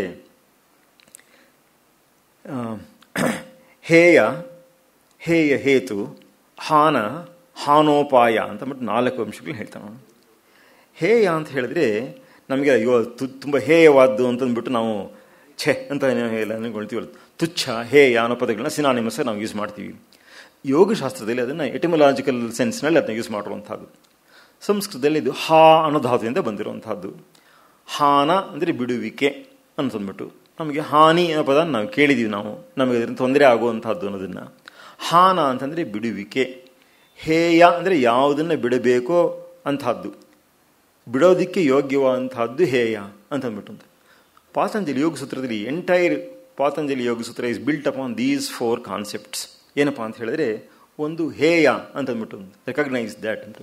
ಅದಕ್ಕೇನು ಹೇಳ್ತಾನೆ ಅಂದರೆ, ಹೇಯಂ ದುಃಖಂ ಅನಾಗತಂ, ಇನ್ನೂ ನಮ್ಗೆ ಯಾವ ದುಃಖ ಬಂದಿಲ್ವೋ ಅಂಥ ದುಃಖವಿಲ್ಲನೂ ಕೂಡ ಹೇಯ ಅಂತ. ಈಗ ಆಲ್ರೆಡಿ ಬಂದಾಗಿರೋದು ಬಿಡಿ, ನಾವು ಅನುಭವಿಸಾಯ್ತೋ ಅದಕ್ಕೆ ಪ್ರತಿಕಾರ ಮಾಡ್ಕೊಂಡ್ವೋ ಬಿಟ್ಟುವೋ ಅಂತೂ ಮುಂದೆ ದುಃಖಗಳು ಬರೋದಕ್ಕೆ ಸ್ಕೋಪ್ ಇದೆ, ಪಾಸಿಬಿಲಿಟಿ ಇದೆ, ಅದು ಹೇಯ. ಅದನ್ನು ನಾವು ಪರಿಹಾರ ಮಾಡ್ಕೊಳ್ಬೇಕು, ಅದು ಹಾಗಿರುವಂಥದ್ದು, ಅದು ಹೇಯ ಅಂತ. ನೆಕ್ಸ್ಟು ಹೇಯ ಹೇತು ಅಂದ್ಬಿಟ್ಟು, ಯಾವುದೂ ಕಾರಣವಿಲ್ಲದೆ ಬರೋದಿಲ್ಲ. ದೃಷ್ಟೃದೃಶ್ಯಯೋ ಸಂಯೋಗೋ ಹೇಯ ಹೇತು. ಸ್ವಲ್ಪ ಇದು ಎಲ್ಲನೂ ಸಾಂಖ್ಯ ಯೋಗಗಳ ಫಿಲಾಸಾಫಿಕಲ್ ಕಾನ್ಸೆಪ್ಟ್ಸು. ಪ್ರಕೃತಿ ಮತ್ತು ಪುರುಷರ ಒಂದು ಸಂಯೋಗವೇನೇ ಇದಕ್ಕೆ ಕಾರಣ ಅಂತ ಹೇಳುವಂಥ ಮಾತು. ಅದನ್ನು ಸ್ವಲ್ಪ ಡೀಟೇಲಾಗಿ ಹೇಳಬೇಕಾಗುತ್ತೆ, ಅಲ್ಪ ಸಮಯದಲ್ಲಿ ಅದನ್ನ ಹೇಳೋಕ್ಕಾಗೋದಿಲ್ಲ. ಆಮೇಲೆ first recognise the problem. Recognise that the problem has a cause, nothing comes without a cause. Number 3, problem ಇದೆ ಅಂತ ಓಡಾಡೋದಿಲ್ಲ, ಇದಕ್ಕೊಂದು ಸೊಲ್ಯೂಷನ್ ಇದೆ ಅಂತ ಖಂಡಿತವಾಗಿ ಹೇಳುವಂಥದ್ದು. ಅದಕ್ಕೆ ಹಾನ ಅಂತ ಹೇಳ್ತಾರೆ. ಅದಕ್ಕೋಸ್ಕರನೇ ಅವನು ತದಭಾವಾತ್ ಸಂಯೋಗಾಭಾವ ಹಾನಂ ತದ್ದೃಶೇಹೇ ಕೈವಲ್ಯಂ. ದೃಷ್ಟೃವಿಗೆ ಕೈವಲ್ಯ ಸ್ಥಿತಿ ಅನ್ನೋದು ಏನಿದೆಯೋ ಅದು ಹಾನ ಅಂತಂದ್ಬಿಟ್ಟು ಅಂತ. ಅದಕ್ಕೆ ವಿವೇಕಖ್ಯಾತಿ ಅನುಪಪ್ಲವ ಹಾನೋಪಾಯ ಅಂತಂದ್ಬಿಟ್ಟು, ಅದಕ್ಕೆ ಹಾನೋಪಾಯ ಅಂದರೆ ಅದಕ್ಕೊಂದು ಮೆಥಡ್ ಇದೆ ಅಂತಂದ್ಬಿಟ್ಟು ಅಂತ. ಅಲ್ಲಿಗೆ ಪ್ರಾಬ್ಲಮ್ ಇದೆ ಅನ್ನೋದನ್ನು ಗುರುತಿಸುವಂಥದ್ದೊಂದು, ಪ್ರಾಬ್ಲಮ್ಗೊಂದು ಕಾಸ್ ಇದೆ ಅಂತ ಗುರುತಿಸುವಂಥದ್ದು ಒಂದು, ಇದಕ್ಕೆ ಸೊಲ್ಯೂಷನ್ ಇದೆ ಅಂತ ಗುರುತಿಸುವಂಥದ್ದು ಒಂದು, ಅದಕ್ಕೆ ಸೊಲ್ಯೂಷನ್ಗೊಂದು ಮೆಥಡ್ ಇದೆ ಅಂದರೆ ಯಾರಿಗೋ ಸಿಗುತ್ತೆ, ಆಕ್ಸಿಡೆಂಟೆಲ್ಲ ಸಿಗುತ್ತೆ, ಸಿಕ್ಕೋರಿಗೆ ಸಿಗುತ್ತೆ ಅಷ್ಟೇ ಅನ್ನೋ ಥರದ್ದಲ್ಲ. ಇದಕ್ಕೊಂದು ಮೆಥಡ್ ಇದೆ ಅಂತಂದ್ಬಿಟ್ಟು ಇಷ್ಟು ಮೆಥಾಡಿಕಲ್ ಆಗಿ ಅಲ್ಲದೇ ಬೇರೆ ಯಾವ ರೀತಿಯಲ್ಲೂ ಹೇಳೋಕ್ಕೆ ಸಾಧ್ಯವೇ ಇಲ್ಲ. ಇಷ್ಟು ಲೈಫನ್ನು ಇಷ್ಟು ಡೀಪಾಗಿ ಇಷ್ಟು ಸಿಸ್ಟಮ್ಯಾಟಿಕ್ ಆಗಿ ಯೋಚನೆ ಮಾಡಿರುವಂಥದ್ದು ಭಾರತೀಯರ ಒಂದು ಬಹಳ ದೊಡ್ಡ ಸಾಧನೆ ಅಂತಲೇ ಹೇಳಬೇಕು. ಅದಕ್ಕೋಸ್ಕರನೇ ವಾಚಸ್ಪತಿ ಮಿಶ್ರರು ಇದನ್ನೇ ಸಮರೈಸ್ ಮಾಡಿ ಹೇಳ್ತಾರೆ. ಅದನ್ನು ಯಥಾ ಚಿಕಿತ್ಸಾಶಾಸ್ತ್ರಂ ಚತುರ್ವ್ಯೂಹಂ, ಹೇಗೆ ವೈದ್ಯಶಾಸ್ತ್ರ ಅನ್ನುವಂಥದ್ದು 4 ವ್ಯೂಹಗಳಿಂದ ಕೂಡಿದೆಯೋ. ಏನದು ಅಂದರೆ ರೋಗ ಹೇತು ಆರೋಗ್ಯಂ ಭೈಷಜ್ಯಂ ಇತಿ. ರೋಗ ಅನ್ನೋದುಂಟು, ರೋಗಕ್ಕೆ ಹೇತು ಅನ್ನೋದುಂಟು, ಆರೋಗ್ಯ ಅನ್ನೋದುಂಟು, ಆರೋಗ್ಯಕ್ಕೆ ಭೈಷಜ್ಯ ಅಂದರೆ ಮೆಡಿಸಿನ್ ಅನ್ನೋದು ಉಂಟು ಅಂತಂದ್ಬಿಟ್ಟು ಹೇಗಿದೆಯೋ, ಇದಮಪಿ ಶಾಸ್ತ್ರಂ ಚತುರ್ವ್ಯೂಹಮೇವ, ಈ ಯೋಗಶಾಸ್ತ್ರವೂ ಕೂಡ ಚತುರ್ವ್ಯೂಹಮಯವಾಗಿರುವಂಥದ್ದು. ತದ್ ಯಥಾ ಸಂಸಾರ ಹೇತು, ಮೋಕ್ಷೋಪಾಯ ಅಂತ ಹೇಳ್ಬಿಟ್ಟು ಈ 4 ಸ್ಟೆಪ್ಸ್ನಲ್ಲಿ ಇದನ್ನು ಫುಲ್ ಅನಲೈಸ್ ಮಾಡುವಂಥದ್ದು ಅಂತಂದ್ಬಿಟ್ಟು ಅಂತ. ವಾಸುದೇವ ಶಾಸ್ತ್ರಿಗಳು ಈ ವಿಷಯವನ್ನು DVG ಇಷ್ಟೊಂದು ಸಲ ಹೇಳಿದಾರಲ್ಲ, ಸುಮಾರು ಒಂದು 5-6 ಕಡೆ, ನಾನು ಸುಮ್ಮನೆ ಕಣ್ಣಾಡಿಸಿದ್ರಲ್ಲೇ ಒಂದು 5-6 ಕಡೆ ಈ ಡಾಕ್ಟರ್ಸ್ ಅನಾಲಜಿನ DVG ಇವರು ಕೊಟ್ಟಿರುವಂಥದ್ದು. ಎಲ್ಲನೂ ನಾನು ಹೇಳಕ್ಕೆ ಹೋಗಲಿಲ್ಲ, ಹಾಗಿರುವಂಥದ್ದು ಇದರಲ್ಲಿ ತಗೊಂಡಿದ್ದಾರೆ. ಇದು ಸಂಸ್ಕೃತ ಒರಿಜಿನಲ್ ಓದಿದ್ರೆ ಕೂಡ ತುಂಬ ಸ್ವಾರಸ್ಯಕರವಾಗಿ ಇರುವಂಥದ್ದು. ಮತ್ತು ಇವತ್ತಿನ ಬರೆಯುವಂತಹ ಸಂಸ್ಕೃತ ಇದೇನೋ ಪ್ರಾಚೀನ ಕಾಲದವರು ಅರ್ಥವಾಗಿರೋ ಶೈಲಿ ಈ ಥರದ ಸಂಸ್ಕೃತ ಅಂತಲ್ಲ, ತುಂಬ ಸರಳ ಸಹಜವಾಗಿ ಬರೆದಿರುವಂತಹ ಸಂಸ್ಕೃತ. ಇದರಲ್ಲಿ ಈ ಮೆಡಿಸಿನ್ ಅನಾಲಜಿನ ತಗೊಂಡು ಕೃಷ್ಣ ಅರ್ಜುನನಿಗೆ ಯಾವ ರೀತಿ ಉಪದೇಶ ಮಾಡಬಹುದಾಗಿತ್ತು, what are the various possibilities, alternatives ಅನ್ನೋದಕ್ಕೆ ಒಂದು ಎಕ್ಸಾಂಪಲ್ ತಗೊಳ್ತಾರೆ. ಇವಾಗ ಮಗುಗೆ ಒಂದು ಕಾಯಿಲೆ ಬಂದಿದ್ರೆ ಅದಕ್ಕೆ ತಾಯಿ ಔಷಧಿ ಕೊಡಬೇಕು. ಮಕ್ಕಳೆಲ್ಲ ಎಲ್ಲಿ ಇಷ್ಟಪಡುತ್ತೆ ಔಷಧಿ ತಗೊಳ್ಳೋಕ್ಕೆ, ಅದು ಪ್ರೊಟೆಸ್ಟ್ ಮಾಡುತ್ತೆ, ಆದ್ರೂ ಕೊಡಬೇಕು. ಅವು ಏನೇನು ಮೆಥಡ್ಗಳು ಮಾಡ್ತಾಳೆ ತಾಯಿ, 9 ಮೆಥಡ್ಗಳನ್ನ ಲಿಸ್ಟ್ ಮಾಡಿದ್ದಾರೆ ಅವರು. ಅಂದರೆ ಇದೆಲ್ಲನೂ ಕೂಡ ಎಷ್ಟು ಸೂಕ್ಷ್ಮವಾದ ಆಬ್ಸರ್ವೇಷನ್ನಿಂದ ಬರುವಂಥದ್ದು ಅಂತಂದ್ಬಿಟ್ಟು ನೋಡಿ. ಯಥಾ ಬಾಲರೋಗ ಚಿಕಿತ್ಸಾಯಾಂ ತಾದೃಶ ರೋಗ ವಿನಾಶಕ ಔಷಧೇ ವೈದ್ಯೇನ ಸಮುಪದಿಷ್ಟ ತನ್ನಿಷ್ಪಾದನ ಸಾಧನೆ ಚ ಸಮುಪದಿಷ್ಟೆ ಯದಿ ತತ್ರ ಅತ್ಯಂತ ದುರಾಗ್ರಹಿ ಬಾಲ, ತುಂಬ ಹಠ ಮಾಡೋ ಹುಡುಗ, ದೌರ್ಮನಸ್ಯ ಅತಿಶಯಾತ್ ನ ಕಥಮಪಿ ಕಟುರಸಾವಿಷ್ಟಂ ತದೌಷಧಂ ಗೃಹೀಯಾಚೆ, ಕಹಿಯಾಗಿರೋ ಔಷಧಿ ನಾವು ಮುಟ್ಟೋದಿಲ್ಲ. ಆವಾಗ ವೈದ್ಯಕೃತ ಉಪದೇಶ ವ್ಯರ್ಥಪ್ರಾಯ ಇವ, ಡಾಕ್ಟರ್ ಎಲ್ಲ ಇಂಥ ಮೆಡಿಸಿನ್ ಅಂತೆಲ್ಲ ಹೇಳಿದ ಎಲ್ಲ ವೇಸ್ಟೇ. ತತ್ರ ಚ ಔಷಧ ಗ್ರಹಣೋಪಾಯ ಅನೇಕೆ ಬೇಕಾಶ್ ಮೆಥಡ್ಗಳಿದೆ. ಮಾತ್ರಾದಿಭಿ ಸಂಪ್ರಯುಜ್ಯಮಾನ, ಮಾತೃ ಅಂದರೆ ತಾಯಿ, ಮಾತ್ರಾದಿ ಅಂದರೆ ತಾಯಿ ಮುಂತಾದವರು ಅದನ್ನು ಮಾಡ್ತಾರವರು. ತಥಾಹಿ ಒಂದೇನಪ್ಪ ಅಂದರೆ ಕಾಚಿತ್ ತತ್ರತ್ಯ ಅಂತರ್ಗತ ಕಟುದ್ರವ್ಯ ಪ್ರಹಾಣೇನ ತತ್ಸ್ಥಾನೆ ತದ್ಗುಣಕಂ ದ್ರವ್ಯಾಂತರ ಸಂಯೋಜ್ಯ ಮಧುರಂ ಔಷಧಂ ಸಂಪಾದಿದೆ. ಒಳ್ಳೆ ಡಾಕ್ಟರ್ ಆಗಿಬಿಟ್ರೆ, ನೋಡಯ್ಯ ನಿನಗೆ ಕಹಿಯಾದ ಯಾವ ಮೆಡಿಸಿನ್ನು ಕೊಡಲ್ಲ ನಾನು, ಆಯಿತಾ, ನನ್ನ ಹತ್ರ ಸ್ವೀಟ್ ಆಗಿರೋ ಮೆಡಿಸಿನ್ ಇದೆ ಅಂತಂದ್ಬಿಟ್ಟು ಸ್ವೀಟ್ ಆಗಿರೋಂಥ ಮೆಡಿಸಿನ್ನೇ ಕೊಡ್ತಾನೆ. ಇದು ಅಂತ ಸ್ವೀಟಾ, ಹಾಗಾದ್ರೆ ನಾನು ತಗೋತೀನಿ ಅಂತಂದ್ಬಿಟ್ಟು ಮಕ್ಕಳು ಬೇಕಾದ್ರೆ ತೊಗೊಳ್ಬೋದು. ಕೆಲವು ಸಲ ಹಂಗೆ ಆಗೋದಿಲ್ಲ. ಎಲ್ಲದಕ್ಕೂ ನಮಗೆ ಸ್ವೀಟ್ ಮೆಡಿಸಿನ್ನೇ ಬೇಕು ಅಂದರೆ ಏನು ಸಿಗೋದಿಲ್ಲ. ಆಯುರ್ವೇದದ ಕಷಾಯಗಳು, ಆಸವಗಳು ಇದೆಲ್ಲನೂ ಕೂಡ ಎಷ್ಟೋ ಸಲ ಕಣ್ಣು ಮೂಗು ಹಿಡ್ಕೊಂಡು ಅದನ್ನು ತಗೊಳ್ಳುವಂಥ ಅದಾಗ್ಬಿಡುತ್ತದು. ಮೂಗಿಗೂ ಕಷ್ಟ, ನಾಲ್ಗೆಗೂ ಕಷ್ಟ, ಕಣ್ಣಿಗೂ ಕಷ್ಟ, ಹಿಂಗೆಲ್ಲ ಆಗೋಗ್ಬಿಡುವಂಥದ್ದೆಲ್ಲ ಆಗ್ಬಿಡುತ್ತೆ. ಕದಾಚಿತ್ತು ಕಟುದ್ರವ್ಯಂ ತದವಸ್ಥಮೇವ ಅಂತರ್ನಿಧಾಯೈವ ಗುಟಿಕಾಂ ಕೃತ್ವ ಬಹಿಃ ಶರ್ಕರೆಯ ವಿತ ಸಂಪುಟಿತಾಂ ತಥಾ ವಿಧತ್ತೆ ಮಾತಾ ಯಥಾ ಬಾಲಃ ತತ್ರತ್ಯ ಕಟುರಸಂ ಅಜ್ಞಾತ್ವ ಮಾಧುರ್ಯಾಕ್ರಾಂತಮೇವ ತಾಂ ಮನ್ಯಮಾನೋ ಭಕ್ಷಯಿತು ಪ್ರವರ್ತತೆ.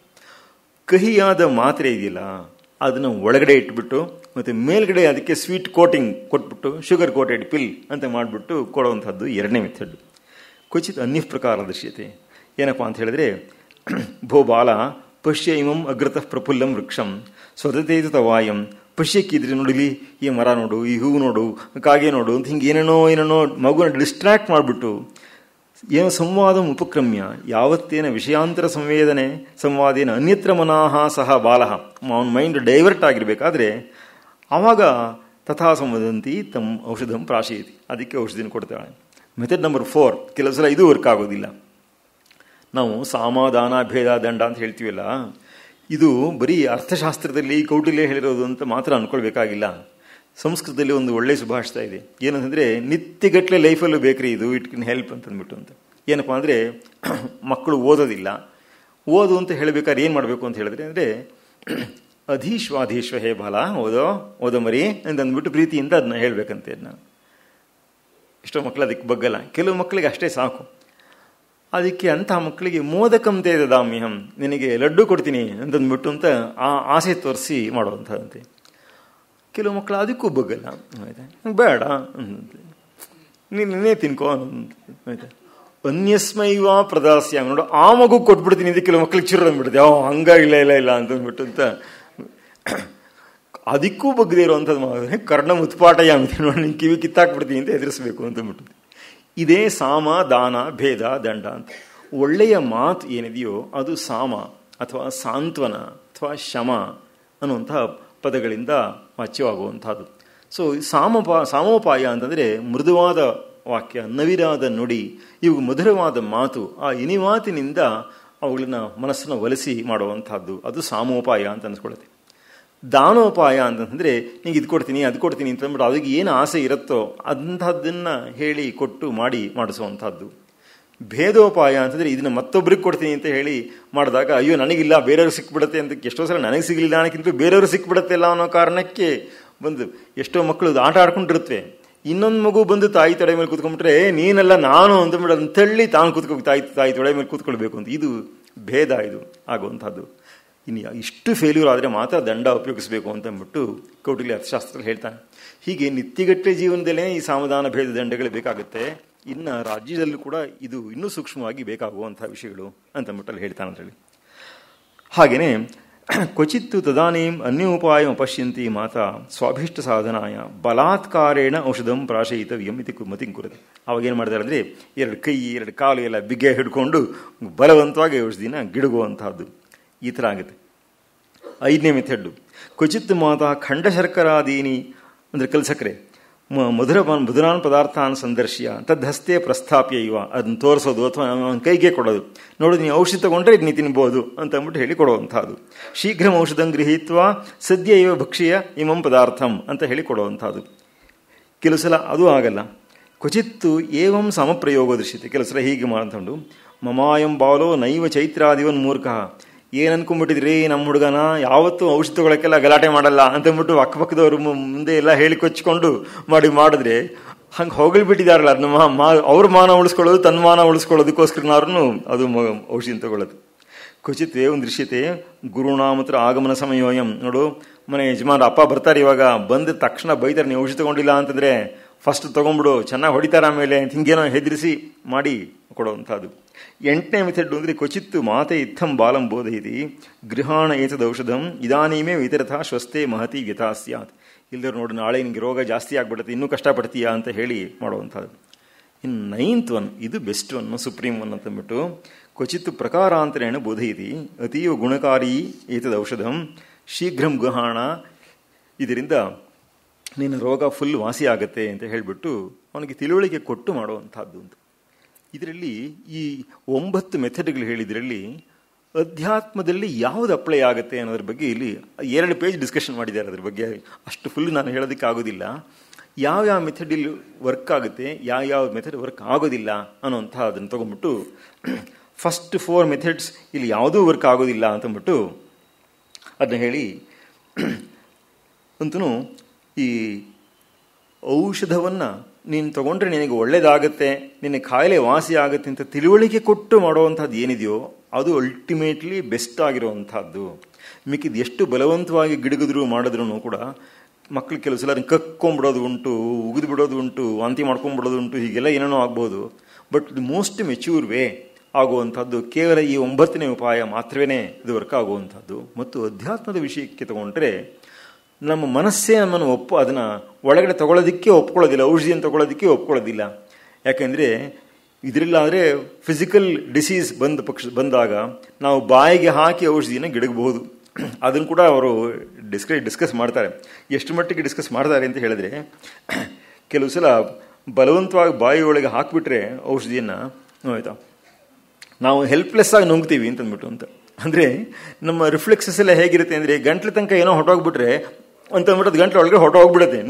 ಅಷ್ಟು ಸೂಕ್ಷ್ಮಗಳು, ಫಿಸಿಯಲಾಜಿಕಲ್ ಸೂಕ್ಷ್ಮಗಳನ್ನೆಲ್ಲ ಇವರು ಗಮನಿಸಿ ಇದು ಗೀತೆ ಅನ್ನುವಂಥದ್ದು ತಾಯಿಯ ಹಾಗೆ ಅಂತ ಹೇಳಿಬಿಟ್ಟು ಮಾತೇವ ಗೀತಾ ಅಂತ ಒಂದು ಮಾತಾಡ ಯಥಾಚ ಮಾತಾ ಏನಂಚ ಯಥಾ ಬಾಲಸ್ಯ ತತ್ತದವಸ್ಥೌಚಿತೈ ತತ್ತತ್ ಸಮಯೋಚಿತೈ ಅನೇಕೈ ಉಪಾಯೈ ಔಷಧಂ ಪ್ರಾಶಯತಿ ರೋಗ ವಿನಾಶಾಯ ಮಾತಾ ತಥಾ ಭವರೋಗ ವಿನಾಶಾಯ.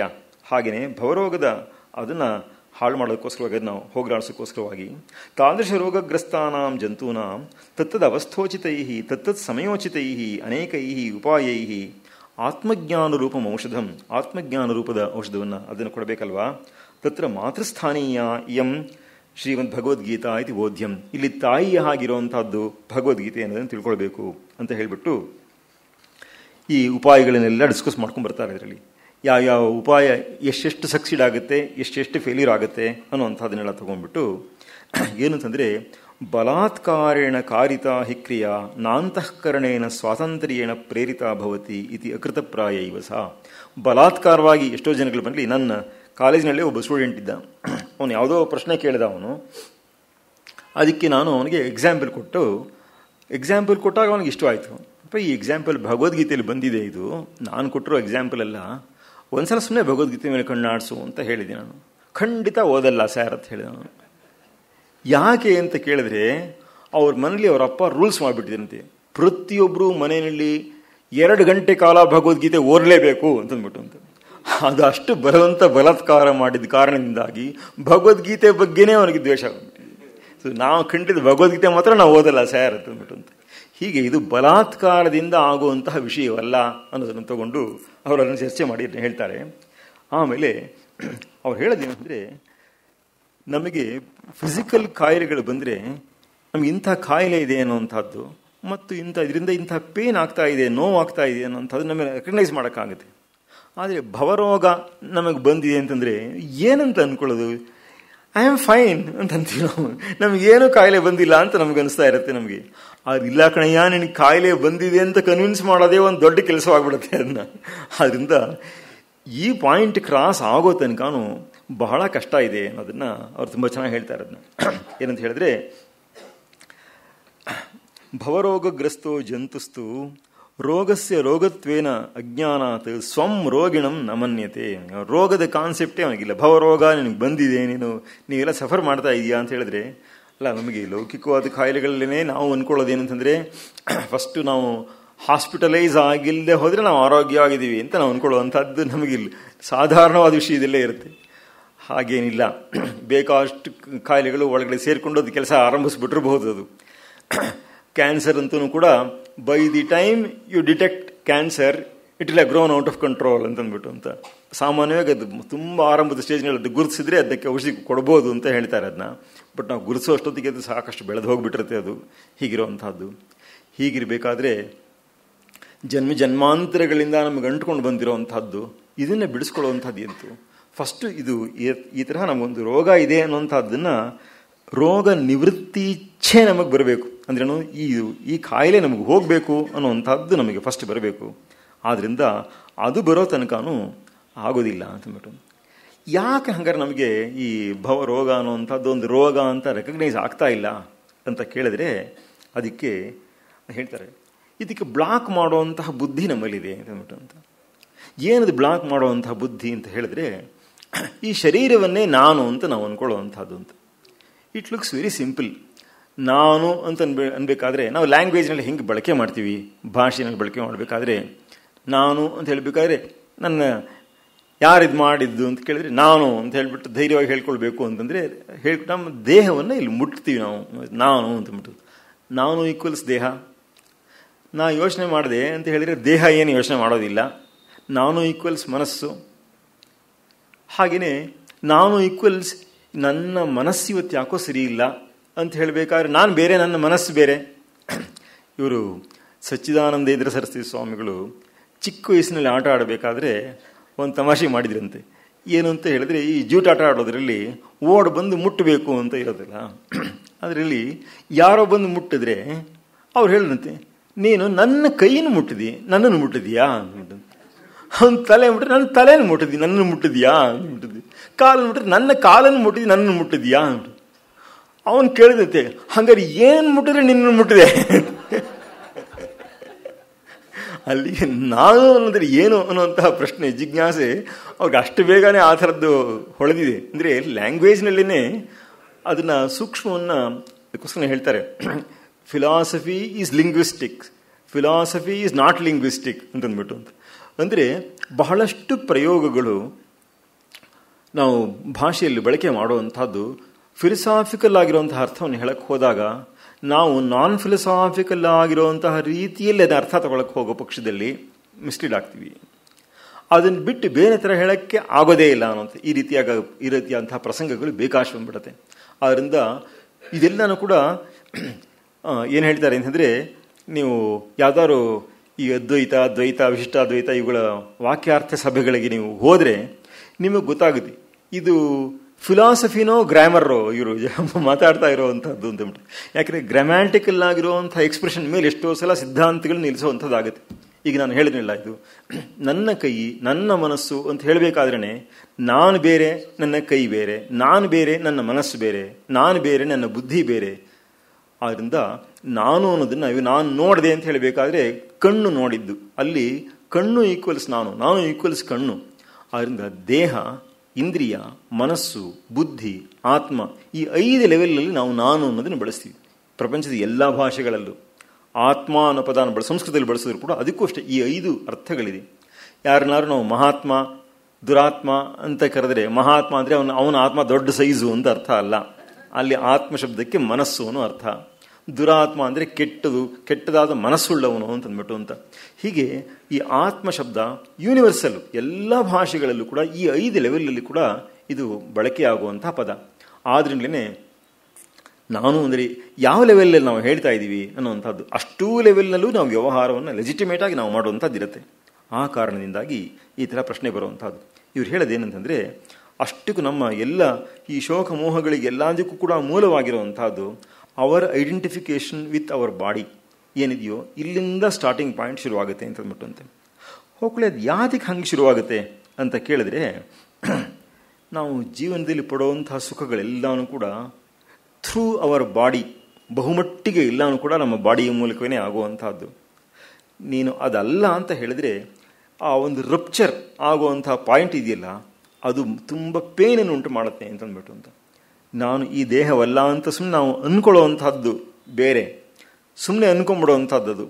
ಆದರೆ ನಿಜವಾಗಿಯೂ ಆ ಡಿಟ್ಯಾಚ್ಮೆಂಟ್ ಹಾಗೆ ಬಂದಿದೆಯಾ ಅಂತ ಕೇಳಿದ್ರೆ ಅದು ಸುಲಭಕ್ಕೆ ಬರುವಂಥದ್ದೇ ಅಲ್ಲ.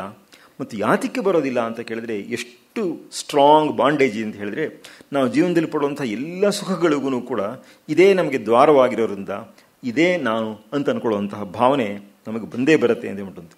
ಆದ್ದರಿಂದ ಈ ದೇಹ ನೀನಲ್ಲ ಅಂತ ಹೇಳಿದ್ರೆ ಆ ಭಾವನೆಯನ್ನು ಬರೆಸ್ಕೊಳ್ಳೋದಾಗಲಿ, ಅದನ್ನು ಅನುಸಂಧಾನ ಮಾಡೋದಾಗಲಿ, ಅದರ ಒಂದು ಕನ್ವಿಕ್ಷನ್ ಬಿಲ್ಡಪ್ ಆಗೋದಾಗಲಿ ಯಾವುದು ಕೂಡ ಸುಲಭವಲ್ಲ. ಅಪ್ರಿಯೇ ಚ ಪದಾರ್ಥೇ ದ್ವೇಷಬುದ್ಧಿ ನೈಸರ್ಗಿಕೇವ ಭವತಿ. ಅಪ್ರಿಯವ ಅಂತ ಅದನ್ನು ಹೇಳಿದ್ರೆ ಅದರಲ್ಲಿ ದ್ವೇಷ ಬುದ್ಧಿಯೇ ನಮಗುಂಟಾಗುತ್ತೆ ಅಂತಂದ್ಬಿಟ್ಟು, ದೇಹದ ವಿಷಯದಲ್ಲಿ ಎಷ್ಟು ಮಟ್ಟಿಗೆ ನಮಗೆ ಅಟ್ಯಾಚ್ಮೆಂಟ್ ಇರುತ್ತೆ ಅಂತ ಹೇಳಿದ್ರೆ, ರುಗ್ನಸ್ಯ ಅಪಿ ಆಸನ್ನ ಮರಣಸ್ಯಾಪಿ ಚ ದೇಹಿನೋ ನ ಸ್ವದತೆ. ನಾನು ಈ ದೇಹವಲ್ಲ ಅಂತ ಹೇಳೋವಂಥದ್ದು ನಮಗೆ ಮರಣ ಬರುವಂಥ ಸನ್ನಿವೇಶದಲ್ಲೂ ಕೂಡ ನಮಗೆ ಈ ದೇಹನ ಎಷ್ಟು ಸ್ಟ್ರಾಂಗ್ ಬಾಂಡ್ ಇರುತ್ತೆ ಅಂತ ಹೇಳಿದ್ರೆ, ಇವರು ಈ ವಾಸುದೇವ ಶಾಸ್ತ್ರಿಗಳು ಅನೇಕ ಹೊಸ ಶ್ಲೋಕಗಳನ್ನು ಅವ್ರು ಹೇಳಿದ್ದಾರೆ.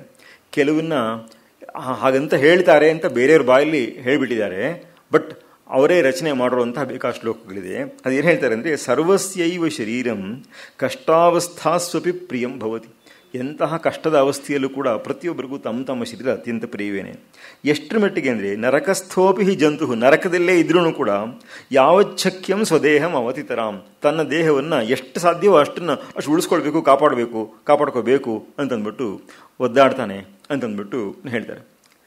ಮತ್ತು ಇವರ ನಾಳೆ ಇದರ ಬಗ್ಗೆ ತುಂಬ ಹೇಳ್ತೀನಿ, ಎಷ್ಟು ಉದಾಹರಣೆಗಳನ್ನು ಇವರು ಕಲ್ಪಿಸಿದ್ದಾರೆ, ಹೊಸ ಹೊಸ ಹೋಲಿಕೆಗಳನ್ನು ತಂದಿದ್ದಾರೆ ಅಂತ ಹೇಳಿದ್ರೆ, ನಿಮಗೆ ಯಾವ ಭಾಷ್ಯದಲ್ಲೂ ಕೂಡ ಇಷ್ಟು ಉದಾಹರಣೆಗಳು ಪುಂಖಾನುಪುಂಖವಾಗಿ ಬರುವಂಥದ್ದನ್ನು ನಾವು ನೋಡೋದಿಲ್ಲ. ಒಂದು ಉದಾಹರಣೆ ಕೊಡ್ತಾರೆ. ಇವಾಗ ಒಂದು ಹಸುವಿಗೆ ಏನೋ ರೋಗ ಬಂದಿದೆ ಅಂತ ಇಟ್ಕೊಳ್ಳಿ, ನಾನು ಗೋ ದಾನ ಮಾಡಿಬಿಟ್ರೆ ಸರಿ ಹೋಗುತ್ತೆ ಅಂತ. ಗೋವಿಗೆ ಅದರಿಂದ ನೀವು ದಾನ ಮಾಡಿದ್ರಿಂದ ಗೋವಿಗೆ ರೋಗ ಏನು ವಾಸಿ ಆಗಲಿಲ್ಲ. ಅದಕ್ಕೆ ಮೂಷಕ ಪೀಡಾತಿಶಯೇ ನೈವೋಪಾಯೋ ನಿಕಾಯ್ಯ ದಾಹಾಖ್ಯ. ಮನೆಯಲ್ಲಿ ಇಲಿ ಬಂದ್ಬಿಟ್ಟಿದೆ ಅಂತಂದ್ಬಿಟ್ಟು ಮನೆಗೆ ಬೆಂಕಿ ಹಚ್ಬೇಡ, ನಾವು ಇಲಿನ ಸತ್ತೋಗ್ಬಿಡುತ್ತೆ ಅಂತ ಯಾರೂ ಮಾಡೋದಿಲ್ಲ ಅಂತ. ಅಂದರೆ ಅದರಲ್ಲಿ ಯಾವುದು ಲೆಸ್ಸರು, ಯಾವುದು ಗ್ರೇಟರು, ಯಾವ ಪ್ರಾಬ್ಲಮ್ ಸಾಲ್ವ್ ಮಾಡೋಕ್ಕೋಸ್ಕರವಾಗಿ ಏನು ಕೆಲಸ ಮಾಡಿದ್ದು ಅನ್ನೋವಂಥದ್ದನ್ನು ಅವ್ರು ಹೇಳ್ತಾರೆ. ನಾವು ಯಾರು ಔಷಧಿ ತಗೊಳಕ್ಕೆ ರೆಡಿ ಇರ್ತಾರೆ ಅಂತಂದ್ಬಿಟ್ಟು ಅನಾಲಿಸಿಸ್ ಮಾಡ್ತಾರೆ. ಅದಕ್ಕೆ ಸಗೃಹಾತ್ಯೌಷಧಂ ಯಸ್ಯ ರುಗ್ಣೋಹಮಿತಿ ಭಾವನ, ನಾನು ರೋಗಿ ಅನ್ನೋಂಥ ಭಾವನೆ ಯಾವನಿಗಿರುತ್ತೋ ಅಂಥ ಅವನು ಔಷಧ ತಗೊಳಕ್ಕೆ ರೆಡಿ ಇರ್ತಾನೆ. ಅರೋಗೀತಿ ಮತೇಹೇ ಸತ್ವೇ ಔಷಧಸ್ಯ ಕಥಾಪಿನ, ನನಗೇನು ರೋಗ ಬಂದಿಲ್ಲ, ಐ ಆಮ್ ಫೈನ್ ಅನ್ನೋಂಥ ಫೀಲಿಂಗ್ ಇದ್ಬಿಟ್ರೆ ಅವನಿಗೆ ಇನ್ನು ಔಷಧಿ ತೊಗೊಳ್ಬೇಕಪ್ಪ ನೀನು ಅಂತ ಹೇಳಿದ್ರೆ ಅದನ್ನು ನಂಬಿಸೋಕ್ಕೆ ಸಾಧ್ಯವೇ ಇಲ್ಲ ಅಂತ ಹೇಳಿಬಿಟ್ಟು, ಅದಕ್ಕೋಸ್ಕರನೇ ಈ ರೋಗ ನಿವೃತ್ತಿಯ ಬಗ್ಗೆ ಇಚ್ಛೆಯನ್ನು ಉಂಟು ಮಾಡುವಂತಹದ್ದು, ಅದನ್ನು ಆ ಕ್ರಮವನ್ನೇ ಶ್ರುತಿ ಅಂದರೆ ವೇದ ಅದನ್ನು ಮಾಡಿರುವಂತಹದ್ದು ಅಂತಂದ್ಬಿಟ್ಟು ಅದನ್ನು ಹೇಳ್ತಾರೆ. ಅದರಲ್ಲಿ ನಮ್ಮ ಆತ್ಮಸ್ವರೂಪದ ಬಗ್ಗೆ ಮತ್ತು ಜಗತ್ತಿನ ಸ್ವರೂಪದ ಬಗ್ಗೆ ಎರಡರ ಬಗ್ಗೆನೂ ವೇದ ಹೇಳುತ್ತೆ. ಯಾತಿಕ್ಕೆ ಜಗತ್ತಿನ ಬಗ್ಗೆ ಹೇಳುತ್ತೆ, ಯಾತಿಕ್ಕೆ ಬರೀ ನಮ್ಮದನ್ನ ಬಗ್ಗೆ ಮಾತ್ರ ಹೇಳಿಲ್ಲ ಅನ್ನೋಂಥದ್ದಕ್ಕೆ ಒಂದು ಉದಾಹರಣೆಗಳನ್ನು ಕೊಟ್ಟು ಶಂಕರ ಭಗವತ್ಪಾದರು ನಮಗೆ ಅಧ್ಯಾತ್ಮ ಪ್ರಗತಿಗೆ ಬೇಕಾಗುವಂಥದ್ದು ನಮಗೆ 4 ಕ್ವಾಲಿಫಿಕೇಷನ್ ಬೇಕು ಅಂತಂದ್ಬಿಟ್ಟು ಏನು ಹೇಳ್ತಾರೋ ಅದನ್ನು ಲಾಜಿಕಲ್ ಆಗಿ ಡೆಡ್ಯೂಸ್ ಮಾಡಿ ತೋರಿಸ್ತಾರೆ. DVG ಯವರು ಅದರ ಬಗ್ಗೆ ಬರೆದಿದ್ದಾರೆ. ನಮಗಿರಬೇಕಾದಂತಹದ್ದು, ಒಬ್ಬ ಸಾಧಕನಿಗಿರಬೇಕಾದಂತಹ ಲಕ್ಷಣಗಳು ಏನೇನು ಅನ್ನೋದನ್ನು ಹೇಳ್ತಾ ಅವರು ಪ್ರತಿಯೊಂದೂ ಹೆಸರನ್ನು ಕೊಟ್ಬಿಟ್ಟು ಅದಕ್ಕೆ ಅರ್ಥಗಳನ್ನು ಕೊಟ್ಟಿದ್ದಾರೆ. ಇವರು ಅದನ್ನು ಲಾಜಿಕಲ್ ಆಗಿ ರೆಡ್ಯೂಸ್ ಮಾಡ್ತಾರೆ. ಇವರ ವಿವರಣೆಯಲ್ಲಿ ನಾನು ಇವತ್ತು ಬರೀ ಅದರ ಔಟ್ಲೈನ್ಸ್, ಔಟ್ವರ್ಡ್ ಫ್ರಿಂಜಸ್ ಮಾತ್ರ ಮುಟ್ಟಕ್ಕಾಗಿದ್ದು, ಎಷ್ಟು ಉದಾಹರಣೆಗಳು, ದೃಷ್ಟಾಂತಗಳು ಇವರು ಕೊಡುವಂತಹದ್ದು ಮತ್ತು ಎಂತೆಂತಹ ಹೋಲಿಕೆಗಳನ್ನು ಕೊಟ್ಟರು.